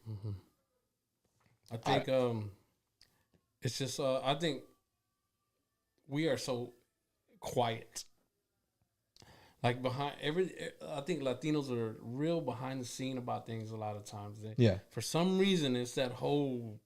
So much, dude. It's literally. That's what I was gonna say. Your dad get you. Hey, Dad, there was a fight. Were you in it? Yeah. No. Okay. When you get off the bus, you get your ass home. You do what you got to do. That has nothing to do with you. That's what it is. So our mind mentality is like that. Like, hey, it is. We go to work, we take care of family, all this other shit. The gas prices, it is what it is. You got to pay it. You're gonna go to work. You got to pay the gas to go to work. You don't give a shit about who's making it high, who's making it low. We don't give a shit about that, right? I agree with you. Our mentality is like, we go to work, we take care of families. That's what we're supposed to do. Yep. That's it. I get it. Everything to the left or right doesn't mean shit. But make sure we're gonna barbecue on Saturday. Yeah, exactly. With all your tios and tias. Oh, that is shit, true, man. So, no, man, and you know, I've got to live like all over the United States. I lived in Florida. I mean, my best man in my weddings, he's Puerto Rican. My buddy Noel Santiago, and I've learned so much from him. Like, you know, whether he realizes it or not, we used to sit around and drink beer before Google, and I'd play a Tejano song, play a David Lee song, or whoever. I'll play a Tejano song, and he would look at me like, "Hey, bro, that's a salsa song." Man, what the fuck are you talking about, bro? That's a Mas song, homie. You don't ever say that's a salsa. He goes, "No, I know every word to that song." And he's from Puerto Rico, like this. Like, what do you mean you know every word to the song? So he puts it on. He puts his music on. I'm like, hey, dude, Vendevórame otra vez. That you're like, what? Joe Lopez sings that song. What do you? Yeah. He goes, nah, this salsa they. So this is before Google, but now it would be. I think we would Google and see which came out first. You're looking to see, exactly. So. No, that's man, awesome, man. I really think that, you know, if you've never gone out to see a Dezz performance, you're really missing out. Yeah. You know, and bring your kids, dude. If kids are allowed, bring them, because there's going to be some music that, hey, maybe they don't listen to Tejano, but there's going to be 1 or 2, 3, 4, 5 songs that they know that they sing, and they sing badass. Man, I don't know how many times we played at festivals where we've done that, and their kids has come up and man, they love us now because because we played an English song. Man. Yeah, it's the weirdest thing, man. But that's one thing. If you're trying to get kids, here's the funny part to me is that we've been in some of these clubs, right? And we played some of the English. And the funny thing is, we kind of, since we played the English for those people that are, you know, Caucasian or whatever, and maybe they're African American. And we play this English stuff. Well, they start jamming to the Tejano stuff. This is what the weirdest thing is. They start to have a good time. Even when we start playing the cumbias, now you see them and they're out there dancing. I see this, man. And I'm like, that's awesome. Now that to me, I'm like, we got them to kind of, we brought them into our world now a little bit. Right. You know what I mean? And now they're like, they're comfortable. Like that. They're comfortable. Exactly. So I'm like, I've been seeing that a lot everywhere we play, and I'm like, it's you go to a South Texas wedding. Let's do a wedding, for instance, here in South Texas. You got a bolillo. He's marrying a Mexicana, right? So you know the Mexicana's parents. They're putting. I mean, there's pan dulce. I mean, you know what I'm saying. They're probably having cabrito or carne asada or you know what I mean. That's gonna be the dish. Mole is gonna be mole, right? They're gonna right, but. Once the music comes on, you're going to have the people be like, hey, what the hell? But so I'm going to tell you guys, if that's your situation, these are the dudes you need to call right here. Dezz, they will take care of everybody in the audience, bro. They won't leave nobody out. I mean, I think he can even do some Arabic songs. He does some songs in Arabic. We'll do India, whatever you want. Lisa will belly dance. Oh man. Let's see. What are they asking? I watch them everywhere. Please ask Mario the 7 cents that artists get for Spotify, etc. Oh yeah. Bumpers Wacky. Ask him everywhere they play. Dezz make this. Yeah, I know that the like, so we said it earlier in the beginning of the show, right? The money isn't into the music anymore, the sales, right? It's about you guys gigging. Yep. I mean, I made a big old statement, a fuss about it because I'm not gonna lie, I am an internet guy, right? I think everything's gonna always change. Mm-hmm. If you don't adapt to what you're gonna be left behind. You're gone. You ain't gonna be in this industry. I get that part. Now, when you start getting involved in it, and then you start really finding out about how much money we're getting, and then it starts to get ugly, because then it's like, man, that sucks, man. That's not good. And I know now they're trying to change it, right? They're trying to change it. But I did make a big fuss about it. I was trying to talk to people at one time maybe about 2 years ago about it. And I wanted them to understand that because we were trying to sell our music on our own then. You know what? I'm just going to sell it over here on our website. Show us support, because over here we're not really getting paid. Not that I don't want to put it on Spotify. Not that I don't want to put it on Apple Music, because you're going to have to. You don't have a choice. You know what I mean? Like, you don't really have a choice. But if at least, you can, before we go put it on Spotify, and this is what we do now. Before we go put it on Spotify, we put it on our website. Just maybe it might be about 2 weeks. And then we tell our fans, if you please, just go buy our stuff on our website, ledezz.com. And you can at least help us at least pay for what we paid for the song, because again, it's not cheap. You still have to get musicians to come in and do the studio work. Right. You still have to pay different, people. They're not going to do things for free. I got to send it out to get mixed. That mix costs money. You got to send it out to get mastered. It costs money. It's a business. So for sure, man. At least help us. And you know what? It's worked. Ever since we said that, like every time we put a song out, our true fans, they go and they buy it.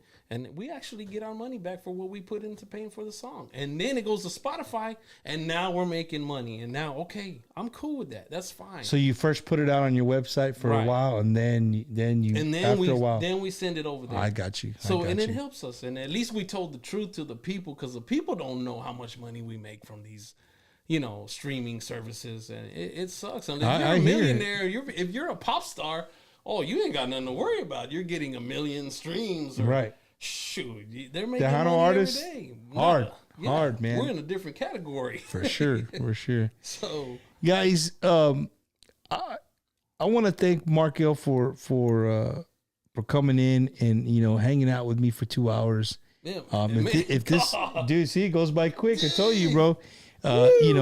If this was your first time watching, this is what we do every single week. We get you get to hear stories, dude, that you'll never ever hear anywhere else. Yeah. You know what I mean? And they get to be themselves a little bit in front of you. Yeah. So awesome, that's cool, man. So I want to thank you, bro, for hanging out. Thank you, man, putting the show together, and you got a lot of people coming in here. That's great, man. That's good, man. Awesome. Yeah, thank you. I appreciate that. And again, to everybody watching, dude, if you've never seen a Ledezz show, please make it a point when you see them coming to it. If you're in Dallas, Dallas.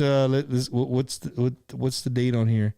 Mm-hmm. Did he put the date on here? I can't even see the damn thing. Yeah, it's the 21st, May 21st. If you're in Dallas, May 21st, Ledezz will be in your area. If you haven't seen them, they'll be there.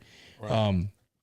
I want to thank everybody that's watched on behalf of Tejano Nation, on behalf of the YouTube channel, on behalf of Bumpers Wacky Wednesday, on behalf of Mark L and the Ledezz Facebook page. Thank you guys so much for tuning in. I hope you guys had a good time. I know I had a good time, man, even with my broken leg that made its special appearance. Yeah. I had a great time, dude. I really got to thank you. I appreciate you to know you a little bit better, and your thought process of how you attack your music. Well, I always say attack, bro. My Marine always comes out of me. You're damn attack, dog. What are you gonna attack, bro?